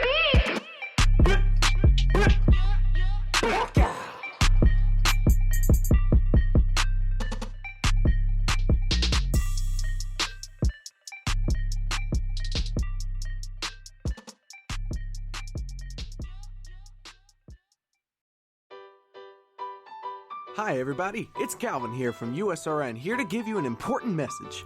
Since 2017, we have done our absolute best to provide you with nothing but the highest quality of sports calls in the greatest of quantity possible. Thanks to you, our station has grown more than we ever thought. That's why, with your help, we would like to grow even further. Just think, twice the amount of your favorite calls, 24 hours of coverage, talk shows, play-by-play, game-by-game analysis, and so much more. That's right, USRN2 is officially in development. But we can't do it alone. We have set up a GoFundMe page that you can access from our homepage on the left of your screen. We also are planning special giveaways and prizes to our highest donors. Our goal here at USRN is to bring you the best calls possible at no cost to you. In order to continue to do that, we need your help now. Please check out our GoFundMe page, and if you would like to know how you can help, you can email usrnradio@gmail.com. Without your support, we couldn't do what we do.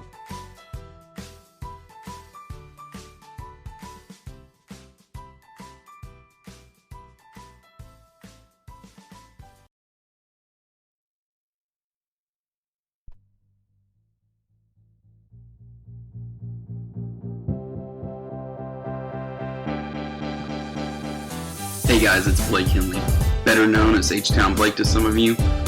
Happy to announce that Bases Loaded is back in full force. We'll be bringing that high heat every Tuesday night here on IE Sports Radio. So come home, get ready, dig into that batter's box, and see if you can chase that high heat, baby. So we'll be coming to you live with all the stats, all the rundowns, all the division rivalries, and every team that's going to make the playoff push to get to that one and only October and get to the pinnacle of what baseball is, to hoist that Commissioner's Trophy when it's all said and done.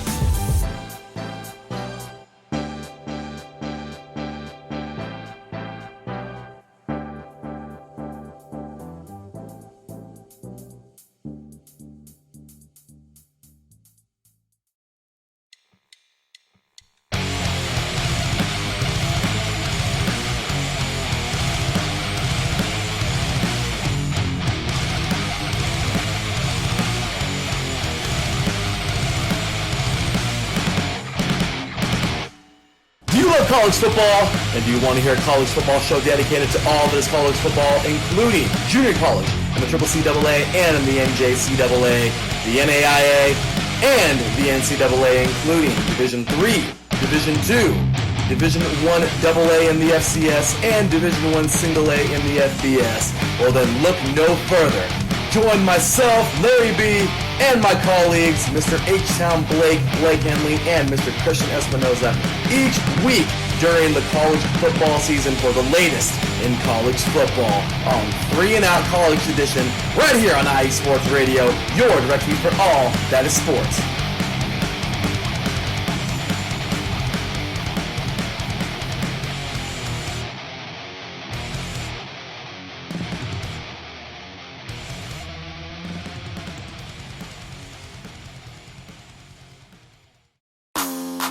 Ladies and gentlemen, hear me and hear me good.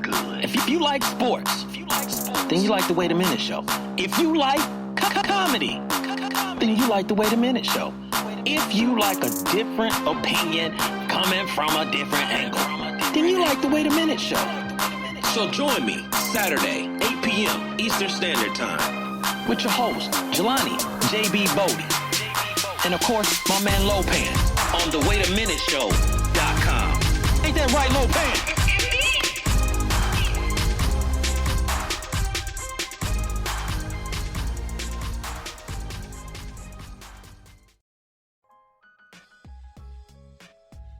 Hey, what's up, sports fans? You're looking for a different type of sports talk show, something you haven't heard before? You gotta check out the BS3 Sports Show every other Saturday on 2 Live Stews Radio, 1 p.m. Central Time, 2 p.m. Eastern. Sports talk at its finest. Always have great guests, playing some good hip-hop. You don't want to miss it. Make sure to tune in to the BS3 Sports Show every other Saturday at 1 p.m. Central Time, 2 p.m. Eastern.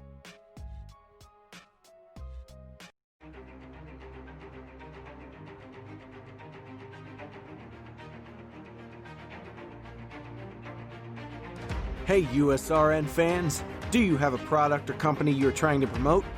Look no further. USRN is teaming up with small local businesses trying to establish themselves via online promotion. Let us know if you're interested. Email us at usrnradio@gmail.com to learn more.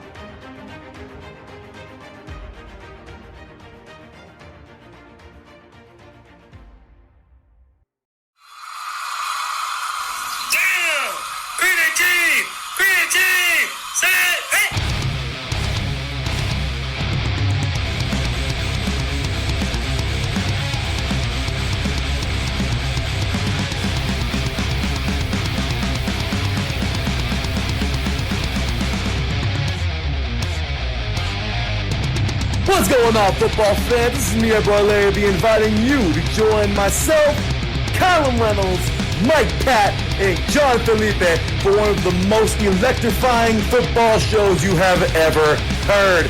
3 and Out, right here at IE Sports Radio. Recap of the week before, a preview of what's to come, and of course, 3 hardcore head-to-head prime-time face-offs each week. You don't want to miss it.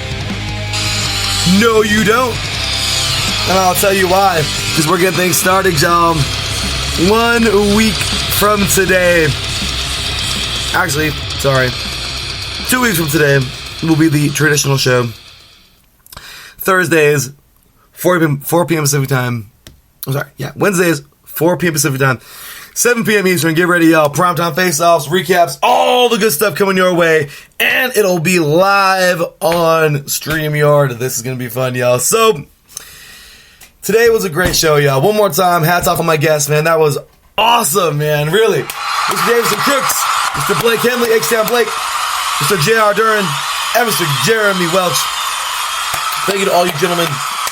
Thank you all. I appreciate y'all. But you already know, man, there's just one more thing to do before we are out of here for the day. Does anybody know what that is? Does anyone know? Oh, yeah, that's right. Cue the music, y'all, because we're out of here.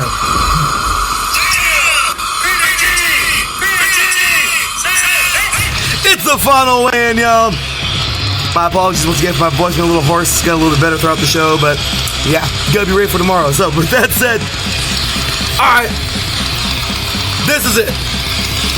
I want to give the Jaguars a little more, but as you heard JR saying, it's just, you know, it's kind of where they are at the moment.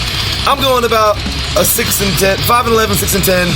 If they could get a 7-9, that'd be sweet, but I don't really see more than that. I'm gonna go right at that ballpark.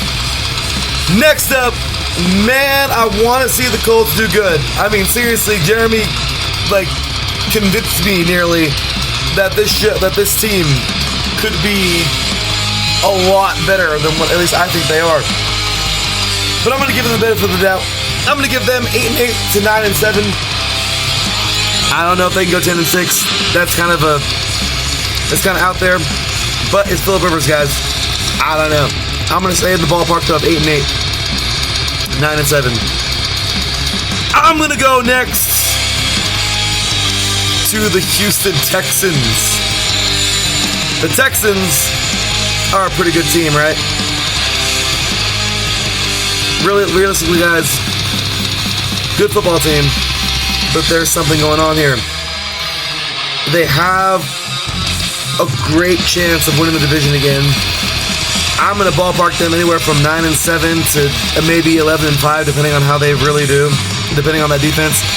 Well, on the offense, how they gel. But I'm going to give them right in there. And then, I can't help it, y'all. I'm giving the tippy top to the team that has really just done a lot. I know Jeremy said they'll fizzle out in a few years. And if that's the case, then at least they'll have something to enjoy at the moment. I think they should be pretty good for years to come. I know he's just being a fan. It is what it is, but I'll tell you right now, that's what it's all about, y'all. Football brings us together. So I'm going to go with the Tennessee Titans. Anywhere from, it could be a beatdown, a crazy season where it goes all over the place. I'm going to go 9-7 to 12-4.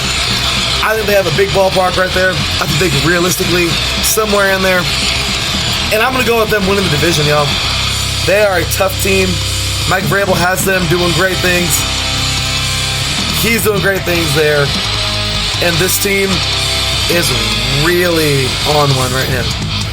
With that said, ladies and gentlemen, I am your host, Larry B. You can follow me on Twitter at the THEE_LB53. You can follow us all at iSports Radio as a whole and at iSports Radio on Twitter, on Instagram, and on Facebook at iSports Radio. Check out all of our awesome shows.